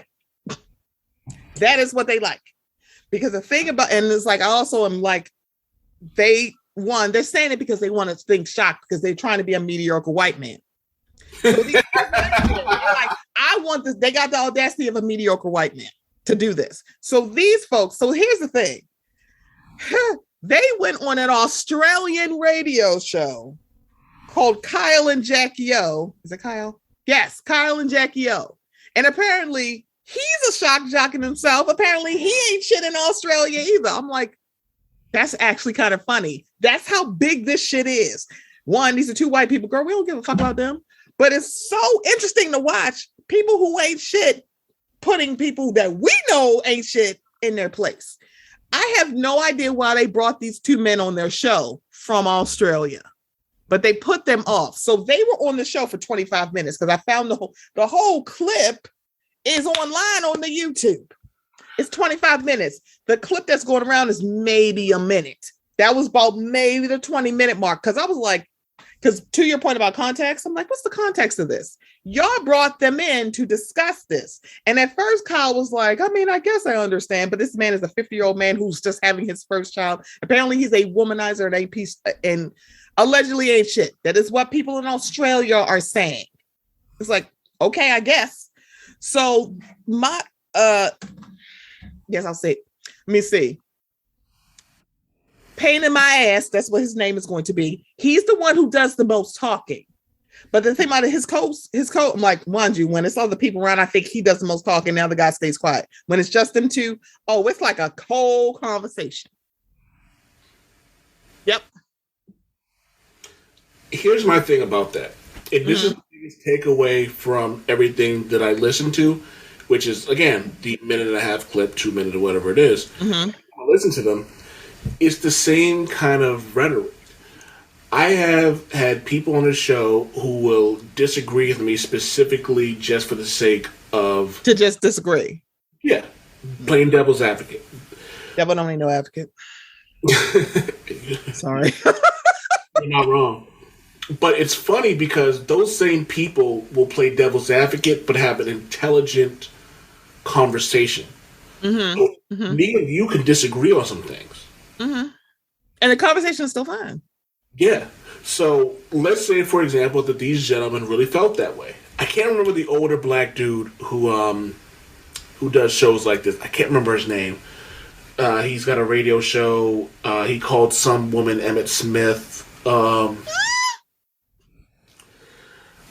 Lord, there's too many older black men that do that. Lord have mercy. But like, it's funny. Like, I hate his delivery, but I can understand some of his points. And so that's the difference between these young niggas, and I hate using that word, I'm trying to stop using it, but they're ignorant motherfuckers, and not having anything that really is relevant. And that, I think that's the thing the Australian dude was saying about. He goes, you keep using the same tired sentence and tired conversation.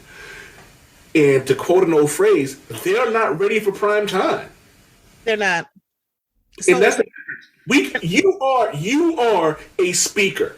You are someone that people have sought after. You've been on fucking flyers. And if you were born in the 80s or the 70s, you know how big of a deal it is to be on a flyer. Oh God. Oh. And not even just a physical flyer. You've been on physical flyers, you've been on internet flyers. So you understand what it's like to be someone who converses and has conversations with people that matter. You can perfectly articulate your point. These dudes are bad shot jocks. They're trying so hard to be Charlemagne, academics, and Joe Budden, and you know what they don't have? Any fucking talent. And that's the rub. So the thing about it is like, here's the thing about that whole like 20-something minutes. Kyle didn't think they were that bad, but I'm starting to think they were just trolling them, because the Kyle and Jackie O show, they have an Instagram page and they've been talking about, I think they were talking about it after they left. And apparently they had like a male producer who was talking like, girl, what are you talking about?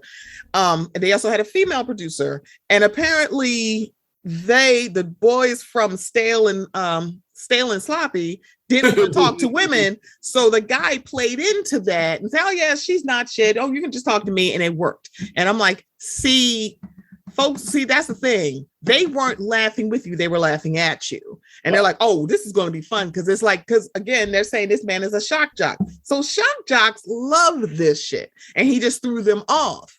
And they're like, if you look at the comments on the YouTube page, they're like, this is so unprofessional. But then you see Black Twitter going, it's about goddamn time you told these niggas to shut the fuck up. So to watch the juxtaposition of people in Australia who know who these white people are going, that's so unprofessional. You just threw him off. I'm like, yeah, hi. So I'm not going to feel too bad for anybody kicking off the man who flat out kicked off a Black woman because said, you're a bozo and you're a clown and you're rude and you're an asshole. Well, you can get the fuck out. He physically threw that woman out. So I have no problem with them leaving the Zoom chat with these two. And the thing, like when you listen to it, she's like, wait a minute, do you honestly think that it's okay for you to cheat and her to cheat? Or like, I think what got it heated was they were talking about is Instagram cheating. I'm like, yeah, because like if I'm giving you a ring, a marriage, a child, you're not giving me shit, bitch. It's like, so that's the thing. But also there's clips of him saying, oh, basically he pays for pussy because that's all you want. But it's the pussy is attached to a person. You're like, shit, I'm not going to treat her like shit. But here's the thing. Again, misogynists all don't identify as male. So there are some women who have no problem being a pick-me or going like, I'm not like one of these girls. You can treat me how that's right. I hate women too, because misogyny is not just something that we're born with. It's learned and it's passed down. And like, it takes something like big to break the cycle. And back to that Cameron, what's the name? Cameron, the homeschooling conversation about the whole idea of everything you're talking about. Yeah, it's like it takes something got to happen. And the thing about it is like these dudes are probably like, nope, it's giving clicks and views to my show, because there's still gonna be some dudes out there going, yeah, well, they got a point. I remember so specifically when it comes to Kevin Samuels, that there were men in clubhouse rooms. Samuels, that's the dude I was talking about. I was like, oh, when you said radio, I don't know why I was thinking of radio show. I'm like, the only person I really know is Steve Harvey. I mean, it's other people. Fuck it. You're talking about Kevin say, oh God. And that's the thing. It's kind of like women were telling Black men, like, no, stop doing this. Like, please know he started with y'all first, and he wasn't getting the clicks and views till he went after Black women. All of a sudden, it's like, yeah, because apparently it is big business to shit on Black women and quote unquote humble them because you're not on their level. See, that's the thing. It's like the world gets together to want to humble a Black woman. And the reason why non-Black people have no problem humbling Black women is because there are Black men who will let it happen or they'll do it themselves. And it's like, that is the message that you're sending. Now, as much as like white men, like we're not saying that white men don't like they don't like white women either, but let's be very clear. Think about Birth of the Nation of that movie, the original movie, not the one, not the Spike Lee one. I'm sorry, what is that boy's name? The legend. I'm not going to say. I know what you're talking about. We don't even. Not the remake that was done a few years ago, but the original one. What was the threat? No, we got to protect our women. As much as like white men are misogynistic too, they still fucking protected them. They're like, oh no, we can't let these niggers rape our women. We can't let these they said Indians, they meant indigenous, rape our women. So y'all can say what y'all want, but they still label you enemy number one. And when something happens, what you want, the women that you're like, I don't like them, I don't like night riders, oh, they too fat, they too loud to do this. But when you need something, you want our loudness. You want our attitude because we fight for everybody else when they don't fight for us. So to watch this man who literally keep doing it because there's one, it's the protection of, well, niggas agree with us. So when it came to Kevin Samuels, I was in Clubhouse room where dudes were like, y'all should just chew the meat and spit out the bones. But when Black women would talk about treating us better, y'all like, no, shut the fuck up. Y'all should stop talking. Why don't you chew the meat and spit out the bones? It's less bones when we speak. It's shut up and dribble for women. So it's like, it's so I guess Kyle and Jackie O found Black Twitter because there's a clip on their Instagram when they're reading comments. And I'm like, I remember that tweet. I remember that because I know they get around because we both Black and we go to Black Twitter. But yeah, Fresh and Fit is a menace. I'm sorry, Stale and Sloppy is a menace. Here's the thing. They're not unicorns, and that's the issue. Do you want to Go ahead. I'm sorry, go ahead. So my podcast don't do shit for numbers. Straight up and down. It's a dope podcast. Y'all should really listen because they're funny. You really should. And I'm starting one with Javi and Brandon, which is gonna be the best shit I've ever done.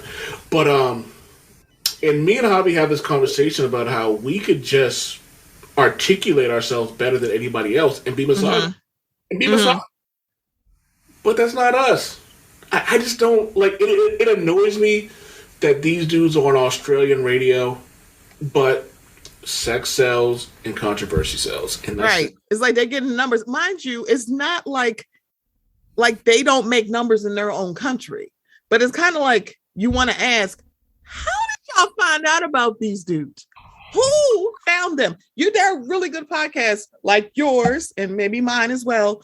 That talk really good shit that will have a great, healthy fan base of amazing dope people who listen, but won't be able to go on this kind of show and probably hand this shock jock that people are saying he ain't shit, he's an asshole, this, that, and the third, his ass, but they won't get that opportunity because we, like, to your credit, clicks and views, that's all we want. We want something fast. I'm like, that is a 25-minute clip on YouTube for this show. And he said a whole lot more. But the thing about it is, this is his thing. He has no problem. See, he'll say they're the world's number one men's podcast. I'm like, no, you're the number one bitch ass podcast because you're all a bunch of bitch asses. Because one, y'all can't handle being with real women. That's why you pay for pussy. Oh shit. Yeah, and that's what it comes down to. And yeah. So let me just say this. Mm-hmm. If someone says to themselves, I can't deal with women because of X, Y, Z, and ABC, that's fine. And I'm only gonna have sex with sex workers. Cool. Please do that. Old Man Wade is pro sex workers. Is like pro sex work. I think it should be legalized. I think you should tax the shit out of it. And let me tell you, I will be the first person to be a bouncer or security officer at a fucking sex workers club. Mm-hmm. I will protect the shit out of you. But don't shit on people. Sex workers are actual people too, so don't treat them like shit. Because they're like, I paid for it. I'm like, yeah, they're still people. You paid for a certain act. If you paid for oral, you paid for vagina, you paid for anal, don't go for strangulation because that's not what the fuck you paid for. Or if you paid for a dance, you did not pay for pussy. Oh, hands off. And here's something else, ladies and gentlemen. And I say, ladies and gentlemen, if you're in the middle of sex and someone says stop or they say their safe word, stop. That's really just how it goes. If you don't miss me with that whole, well, we were having sex, but no. Let me tell you, in my whole days, I have been getting it in, and a woman has been like, stop, and I throw myself off and like, yo, you good? Mm-hmm. Because that's just who I am. Mocha, give me 30 seconds. That's gonna run to the bathroom. Sure. I told you in the beginning of the episode, and I apologize for that. Dickhead. You are so funny. But I appreciate you asking. The thing that like kind of grinds my gears about all of this is that dudes who literally should be able to get these kind of opportunities. But again, I'm saying that as if I know what the Kyle and Jackie O show is. I don't. And I'm just like, oh, this kind of attention should go to this person. I'm like, you know what? They could be ain't shit too. I'm like, I don't know.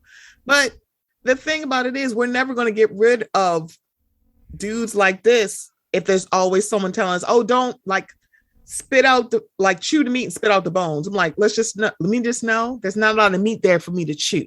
Hey, Miss Mocha Minutes, fun fact for you. Do you want to know the funny thing about all this is? What? The people who actually should be hearing this conversation don't listen to your show. They don't. Oh, maybe some of them do. I have to say. Real quick. What? I'm pretty sure I can get Hobby on the show in the next 5 minutes. Do you want to see if I can get him on? Sure. You bring him on. Let's see what he can do. Because, oh Lord, what he gonna say? Because I would love to know what he think about Fresh and Fit. So, y'all, while he's getting Hobby, so the last thing we're going to talk about is the leak, which I'm at a big age of 40. I don't think I've ever heard of a leak of an opinion from the Supreme Court. So the fact that I'm like, one, who leaked it and are they getting fired? Because I'm like, I feel like you shouldn't be leaking shit from the Supreme Court, but now there's the leak of iCloud nudes. I'm like, girl, how did you? So there is now the threat of Roe v. Wade being overturned. And folks going, well, so then you see the pro-choice and pro-life wars that's going on social media and on the Clubhouse. And to hear about people being originalists, I think that's what it is. And that's people who really, and I could be getting this wrong, but people who really follow the Constitution. It's wild as hell to me to watch Black people do that. Because I'm like, you do realize when the Constitution was written, we were still property. So it's really weird that you're doing this, and you know the amendment you're using right now, free speech. That's an amendment, meaning it wasn't there before. In the context of the United States law, originalism is a concept regarding the interpretation of the Constitution that assert that all statements in the Constitution must be interpreted based on the original understanding at the time it was adopted. So this is one of the things I love about comedy, and I really do feel that comedians are modern-day philosophers. Mm-hmm. A Jim Jeffrey comedian goes, this is why they're called amendments. Mm-hmm. It's like, there's a lot of amendments. I'm like, yeah, you're using one right now. It wasn't there. So to watch people be so... to be so like, let's go back to that. It's like, no. So apparently the draft was leaked. It's 98 pages, girl. I'm not reading this, but essentially they want to we don't have to read it because we're not in the position. So it's like, girl. So this is part of what Justice Samuel Alito said. Roe was egregiously wrong from the start. Its reasoning was exceptionally weak, and the decision has had damaging consequences. And far from bringing about a national settlement of the abortion issue, Roe and Casey have inflamed debate and deepened division. So let's just say this. If you are a Supreme Court justice, it is a lifetime appointment. From 2016 to 2020, 3 Supreme Court justices were sworn in. 3 very conservative ones were sworn in. And when people were saying, this is going to be a problem, there were people like, well, it's not that big of a problem. I'm like, it is. So this is what's happening. They are actually increasing security around that because they're waiting for, the protest and everything that, like, basically the backlash of you actually taking away a right that really only affects people who bear children. I'm like, I'm not going to sit here like say mother or woman. I'm like people, because there are some people who are non-binary but are able to carry children, or people who are transgender but still have the ability to share. I'm like, I'm not doing this with y'all. It's okay to say people. I am not going to do this. I'm not going to do this with y'all. I'm like, just say people. It does not threaten me in any way. I'm like, I'm not that insecure. I said what the fuck I said. And this is why you so fucking I'm just sitting here like, why the world needs you, Stephanie, because you are that motherfucker. My wife says I have a love-hate relationship with loud women. My wife says I have a love-hate relationship with tough women. And maybe I'm a masochist at heart. I don't know. I have no problem with loud women. I really don't. Well, I don't know. I love loud women. I don't like hood rats. There's a huge difference between the two. See, I don't say hood rats know how to fight, and they fight for you. Be like, excuse me, if there's any injustice that's coming to me, I'd be like, let me tell you something. I will beat your ass. I'm like, girl, you don't want to mess with the world needs hood rats. The world needs thugs. So, but my point with all this is just like, I don't think people understand the concept of what exactly. First off, let's talk about, and let me know if I'm talking too much, and if I'm overtaking your podcast, I will shut the fuck up. Roe v. Wade 410 U.S. 113 was a landmark decision of the U.S. Supreme Court in which the court ruled that the Constitution of the United States protects a pregnant woman's liberty to choose to have an abortion without excessive government restrictions. And the problem with that is, and it comes from, let's talk about something we discussed earlier about things you may or may not know because you're homeschooled.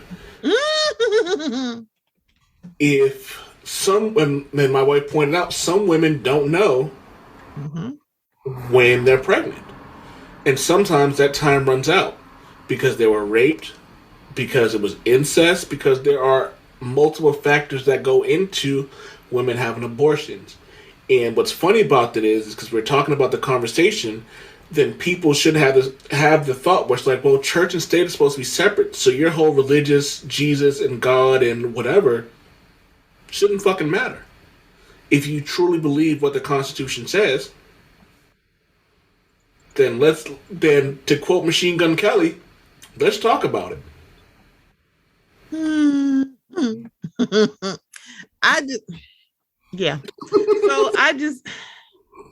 I wish people could see your face right now. They can't. We're like, y'all, one day in the near future, I probably will do video. Today is not this day. I am not riding the voice. Okay. I'm not in my fur, in my beautiful place. I mean, my place is beautiful, but Baltimore jeans and the boots with the fur. I mean, I'm just saying. So the thing about this is very interesting is that it's like, we're not trying to fear monger and say, this could open the floodgates, because let's be very clear. Other stuff can be on the docket to be discussed. Brown v. Board of Education, Loving versus Virginia. Please know a lot of stuff had to go to the Supreme Court because folks wouldn't mind their fucking business. Oh, also, same-sex marriage. It's a lot of shit that went to the Supreme Court a lot of people don't know about. And for some odd reason, Roe v. Wade is this thing where it's like, how dare you not just have this child? When really, you look at and it was like damage is a weird word to say, but a person's body, I'm not going to say woman again, a person's body goes through a lot to carry a child for 10 months because it's 40 weeks, you guys. 40 divided by 4 is 10. That is your only math.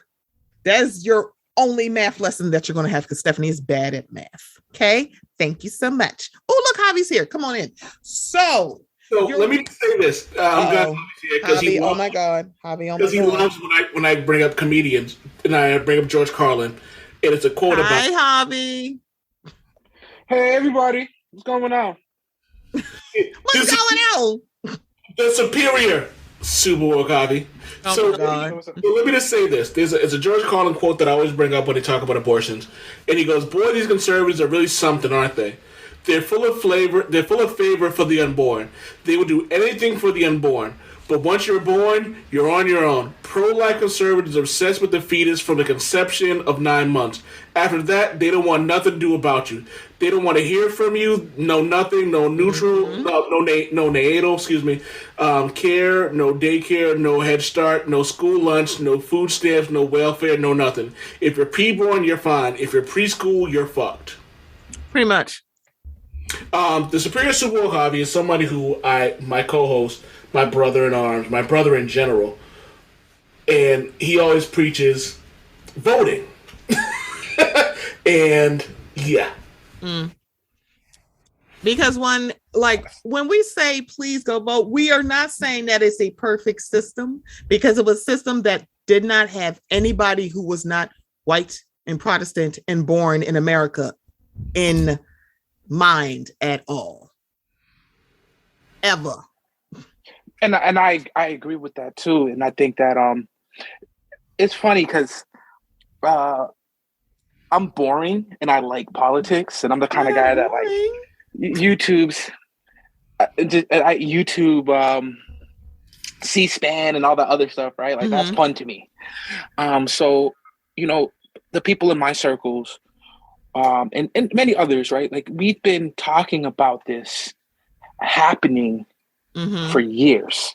As soon as Trump was elected, people were during the 2020 election, no, not 2020, during the 2016 election, I remember people saying it doesn't matter, right? Like we're choosing between two evils. Like, I'd rather Hillary lose because she hates black people, whatever, And a lot of the criticism was warranted. But we need to start thinking more strategically, a lot more long term. In my mind was like, you elect Trump can potentially appoint multiple Supreme Court justices based on the ages of the liberal justices on the court. And that these conservatives want to get rid of abortion, get rid of Roe v. Wade. They didn't really get rid of abortion. Well, Roe v. Wade isn't even gone yet either, but that's another conversation. Oh, so Javi, that's the conversation you walked into. So welcome aboard, Explorer. Yeah, sorry about that. So I get ranting when we talk politics. Yeah. So if I'm repeating something, please stop me.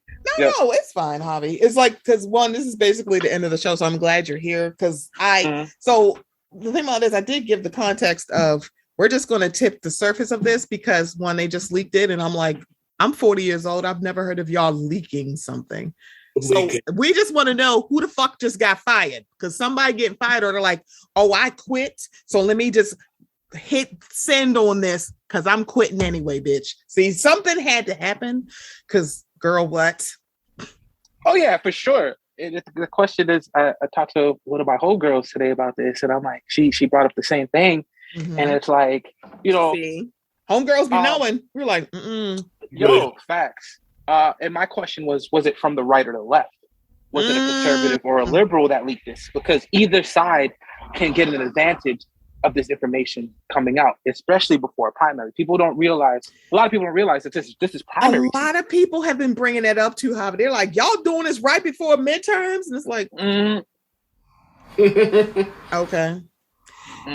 Because for some odd reason they say to us, I'm like, y'all just think those Democratic, like y'all just think they're less racist. I'm like, there's no way in hell in any political party that I think one is more racist than the other. Why? Because they both got white people in them.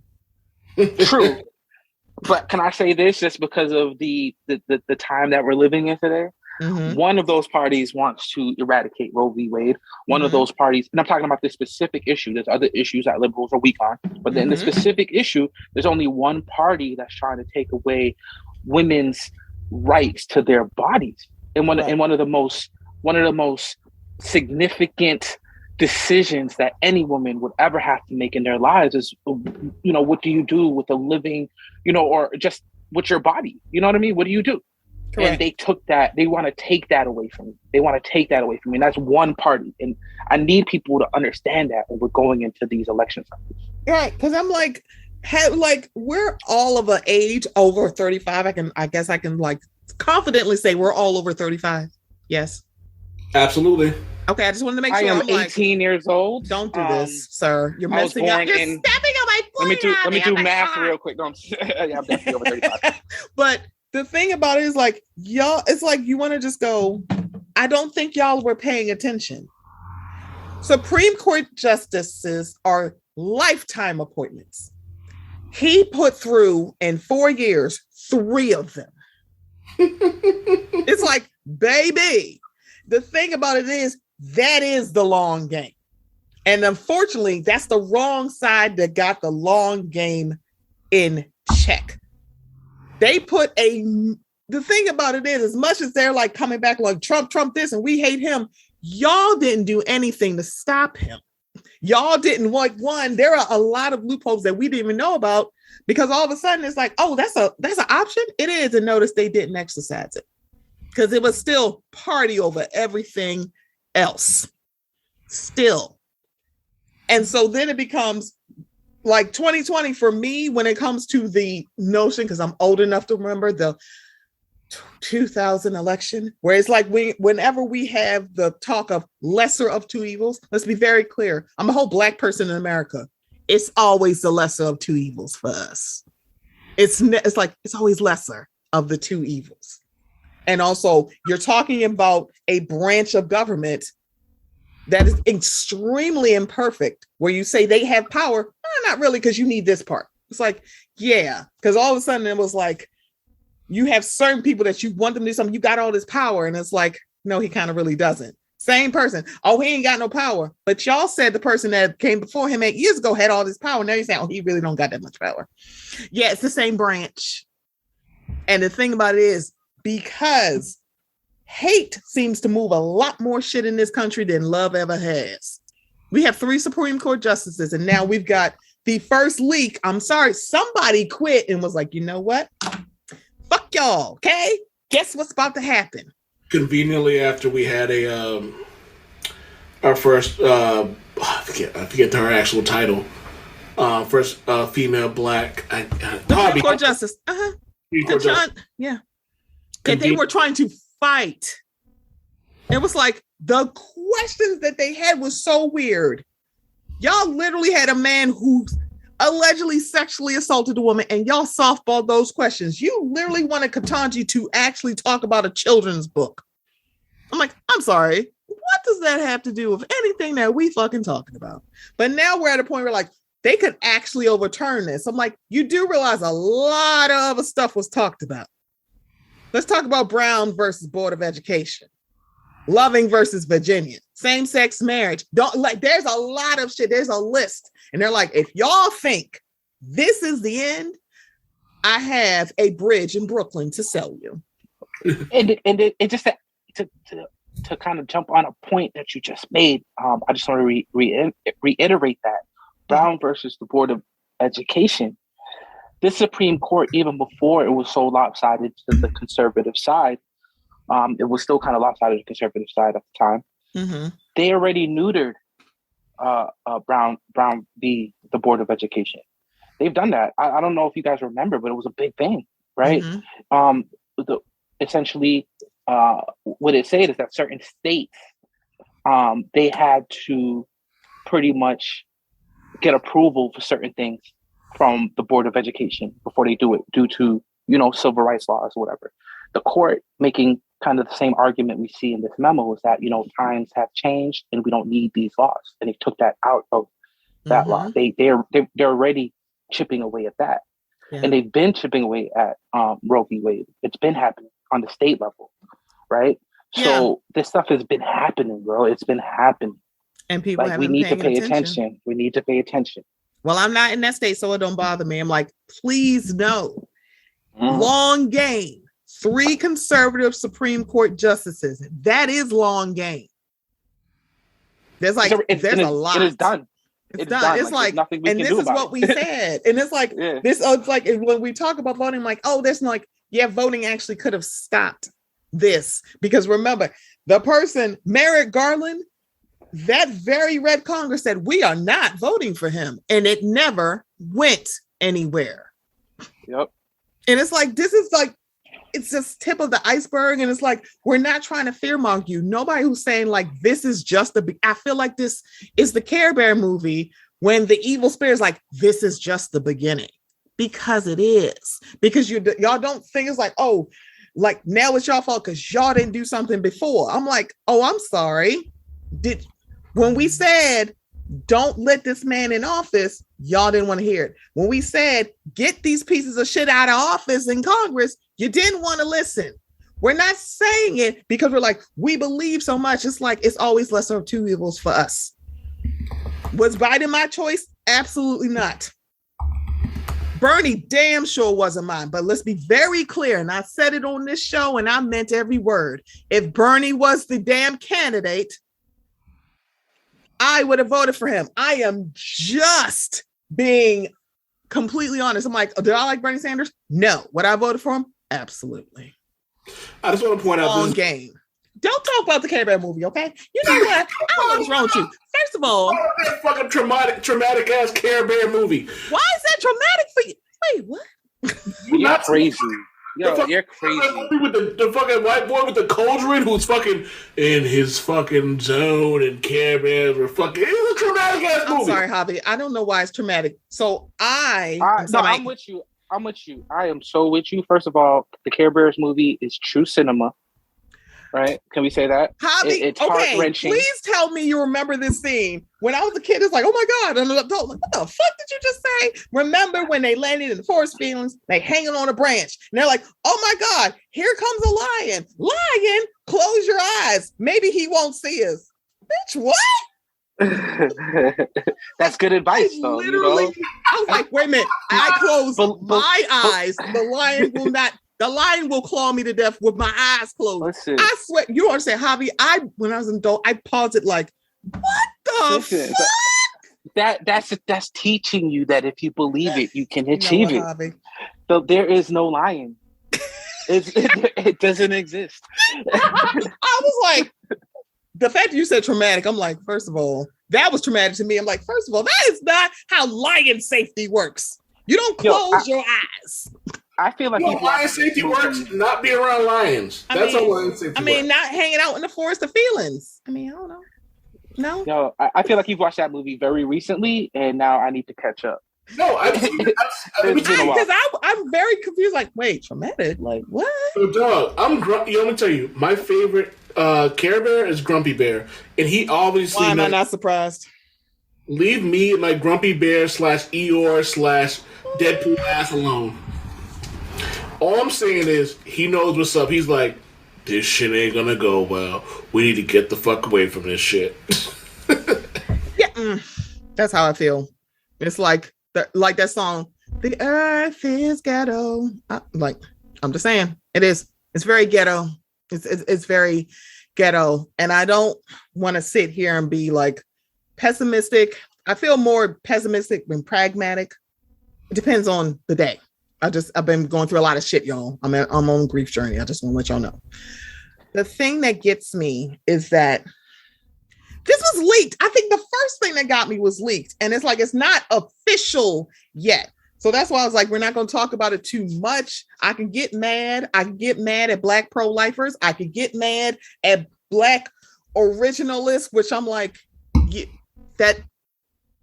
what? You're like, I want to go back to the Constitution. So you want to go back and be a bale of hay. I like being a person. I don't know. Yeah, I know. Yeah, it's good being a human. You know, I enjoy it. Or a full person. I'm not even not 3/5. It's good to be a 100. Yeah, I want to be 5/5, man. I want to be. You know, but I get you. I get it, and I don't know if you guys talked about it at all. But there is a way out of this, right? Like, no, we didn't. But because I heard the whispers, but I hadn't read too much on it. So what is the way? It's like a filibuster breaker. And I bring this up because someone asked me this question, and it's something I thought about a lot. And I am actually a pro-choice person who doesn't really like Roe v. Wade. Okay. You like the way it's structured? I don't. It should have always just been a stopgap. Okay. Right. And what Roe v. Wade does, it doesn't prevent states from like making it hard to get abortions. Right. Like all it does, it tells states that you can't ban abortions at a certain term. I think it's like, I don't know if it's like 6 weeks or something. I don't know. I don't remember. It's like, so states could have always banned abortions or found creative ways to make it very difficult. We see that in Texas and Florida and a bunch of red states with varying success. That's because Roe v. Wade is not a law per se, right? What we always needed was Congress to draft legislation that protected the right for women to choose what they do with their bodies. Yeah, Congress has never done that. Oh, we just not gonna fucking. I'm sorry. I was like, why is he laughing about this? Yeah, because it's whack. Like the fact that that's a thing is whack to me. It's like, hey, but it is the thing system, about it. Go ahead. It is the system that we live in. It is. It's how things. And I get serious about this. Old man knows that. Like this is my thing. Like this is how we affect change, along with grassroots movements. Getting out in the street. But at the same time, it's about creating legislative power, right? Like you got to get Congress people on board with your message, right? And when you do that, they will draft laws that are beneficial to your wants and needs or whatever, your rights. And we're not doing that. And we're at a point now, it seems hopeless, right? Because Congress is so polarized. But we could work at it. We could get it done. Like the Supreme Court, yes, it's lifetime appointments. But if we get a law that protects abortion, it doesn't matter what they do. Yeah. It doesn't matter. It doesn't matter. And that's what it is. And a lot of progressive judges and lawyers and people that are just into politics, they've been saying this for years as well. It's like we can't depend on Roe v. Wade forever. Yeah. Because all you need is just a tip of the power scales from conservative to, and I'm using this very loosely, liberal. I'm like, I don't know how liberal they are. Because it's kind of like you're asking them to look at the law. Laws are not liberal. So it's kind of like you go, but they're looking at the law. It's like, it's not, laws aren't liberal. It's kind of like looking at policies at businesses. It's like they're broad and narrow at the same time. They're not necessarily thinking about the people. They're thinking about the company. Yeah, exactly. But, and if you come at them with an argument that makes sense, if you can't argue your case, right? And that's the thing. That's why it's hard. I don't like that we depend on the Supreme Court for so much, because all you need is a good argument. Yeah. You know what I mean? Then you can find somebody going, because like now it's like, oh, it's not that big of a deal. I'm like, it should have been like exactly a loud thing when you saw certain states going, I want to stop this because, you could just go out there and just destroy a child. And what about this child? I'm like, you mean the child y'all don't care about? You mean the children that is like, y'all don't care about? So I don't know how, if you, I don't know if you heard the story about the man who, he's a father. His child was acting up on a bus because he's a child. And so he decided to pull up his daggone phone and put on social media that he is like, oh, you think this a joke? So he decided, I guess it was 2 weeks before this little boy's birthday, decided to pull out the thing that he bought from Amazon and break it in front of this boy. And not just like literally violently break it. And then go in this boy's room and violently break his TV. And then also break this boy's phone. And all I'm thinking is, nigga, you bought this shit? Like, you realize you could have just went to Kohl's and returned it. It's like you're doing. I'm like, and I don't know what this is. Or you hear about parents who literally are abusing or have like unalived. Hello, TikTok. Their children or have harming their children, and then you just go, that is because some people that have children don't need to be parents. But also, we don't have the kind of system where you care about that part of it. So if you're telling like, oh no, whether it's to save your life, and then also that is debatable as well. I'm like, I mean, really? I mean, do you need like both of your lungs? I mean, do you need to walk? I mean, do you not think you can live with gestational diabetes or heart disease or anything that happens? Because that can happen. It's like, I mean, you know what? I'm like, I could die giving birth. I mean, the child, he could be president. Nigga, shut up. It's like seriously, I'm like, y'all debate that. To quote Chris Rock again, a bunch of people who are policing women's bodies are a bunch of niggas that people don't want to fuck. And that's the nigga I want to slap.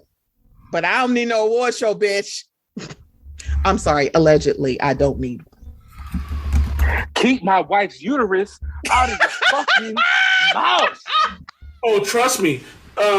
Your wife's uterus don't want me. Never mind. Okay. No. I'm not gonna say what I was gonna say. Sir. This is a Wendy's. Sir, this is a Wendy's. Not Wendy's uterus, but Wendy's.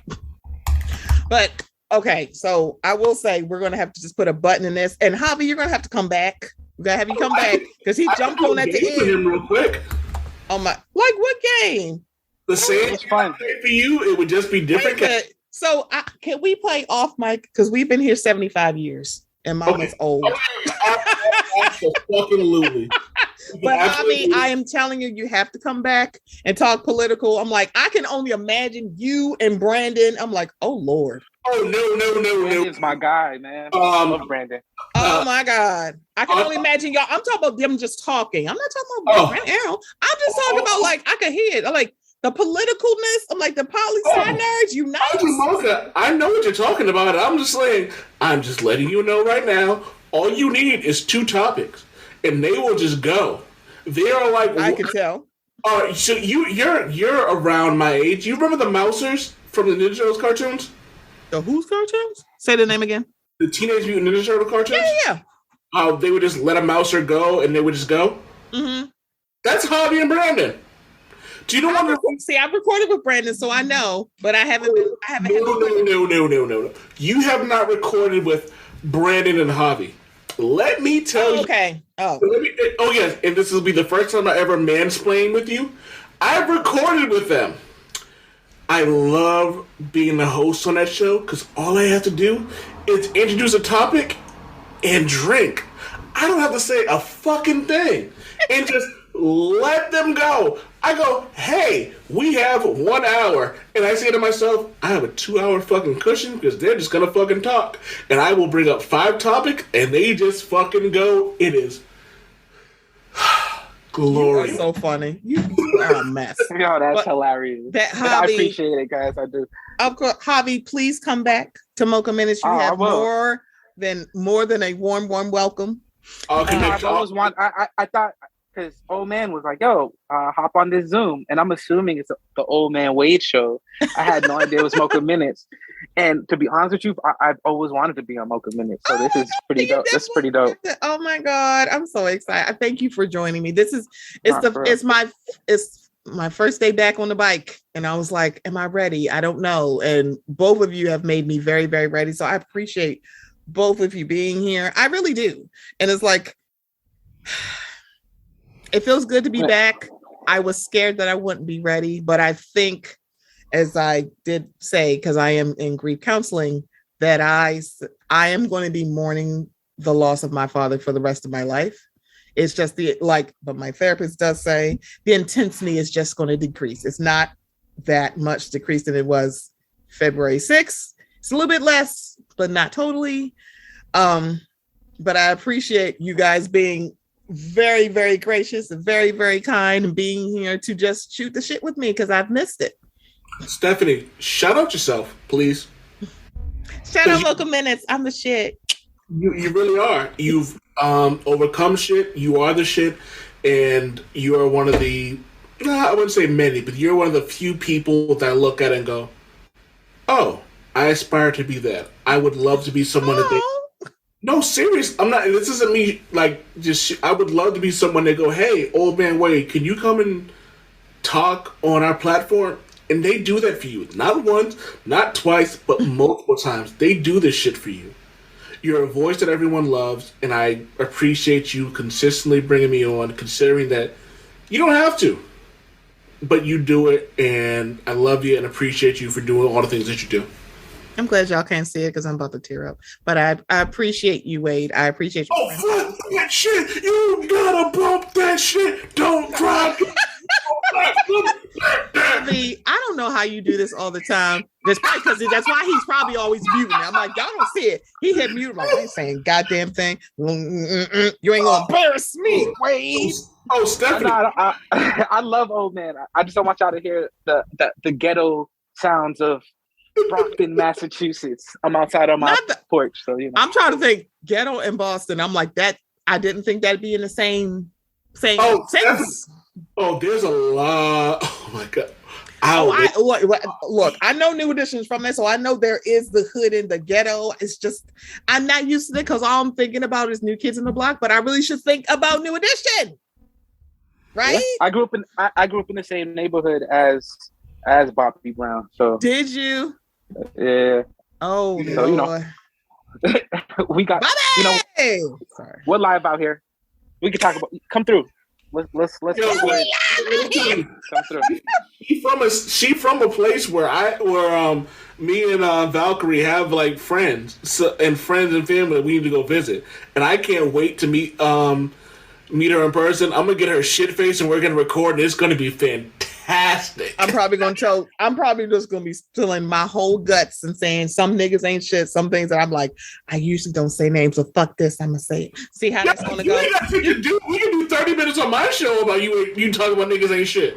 Oh, okay. Say less. I will open up Audacity right fucking now. Oh, why not? But wait, you do have to come back because I'm like, character corner is not what I'm thinking, but we gotta get back to our. Yeah, it's like I have plans. Because let's see, we've talked about Superman, Spider-Man, Batman. I also know we gotta do Wolverine. We gotta do Iron Man. We got a ton of Avengers we gotta do, and I like it. I already know I want to talk about Green Lantern, and I'm like, I like the black dude. I'm like, he's a cartoon. I know what the fuck he is. We can do a whole episode on just the Justice League Unlimited and Justice League in general, and don't get Javi started on his love of fucking Jon Stewart. Yo, best Green Lantern of all time. Just saying, Javi. That's what I'm saying. He should just be like the Green Lantern. I'm like, see, that's the thing. Y'all should have had the Black Green Lantern. That shit would have made more sense. But if y'all have the HBO Max, please know. Did you say the HBO Max? Yes, I did, because I'm an auntie, so I say the. Okay. If you have the HBO Max, go and check out one, Batman animated series, Justice League and Justice League Unlimited. And it's so wild when I think about it, because I like the DC cartoons, but the Marvel live action movies. I live in my truth. I'm with it. I'm trying to get into Young Justice.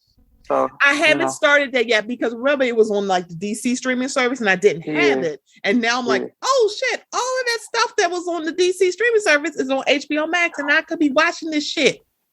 Young Justice is very good, but this season's been kind of weird. That's all I gotta say. But like, they have a good, solid. In general. No, it's just it's a little disjointed, but I think they did it.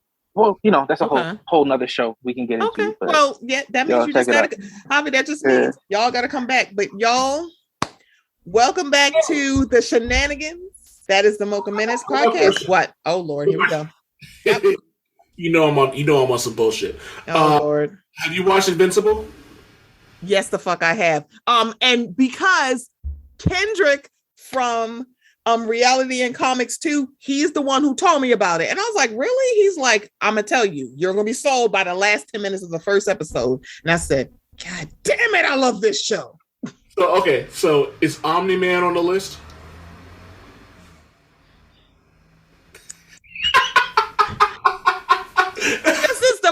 problem because he didn't seem like a terrible husband. He's just a piece of shit.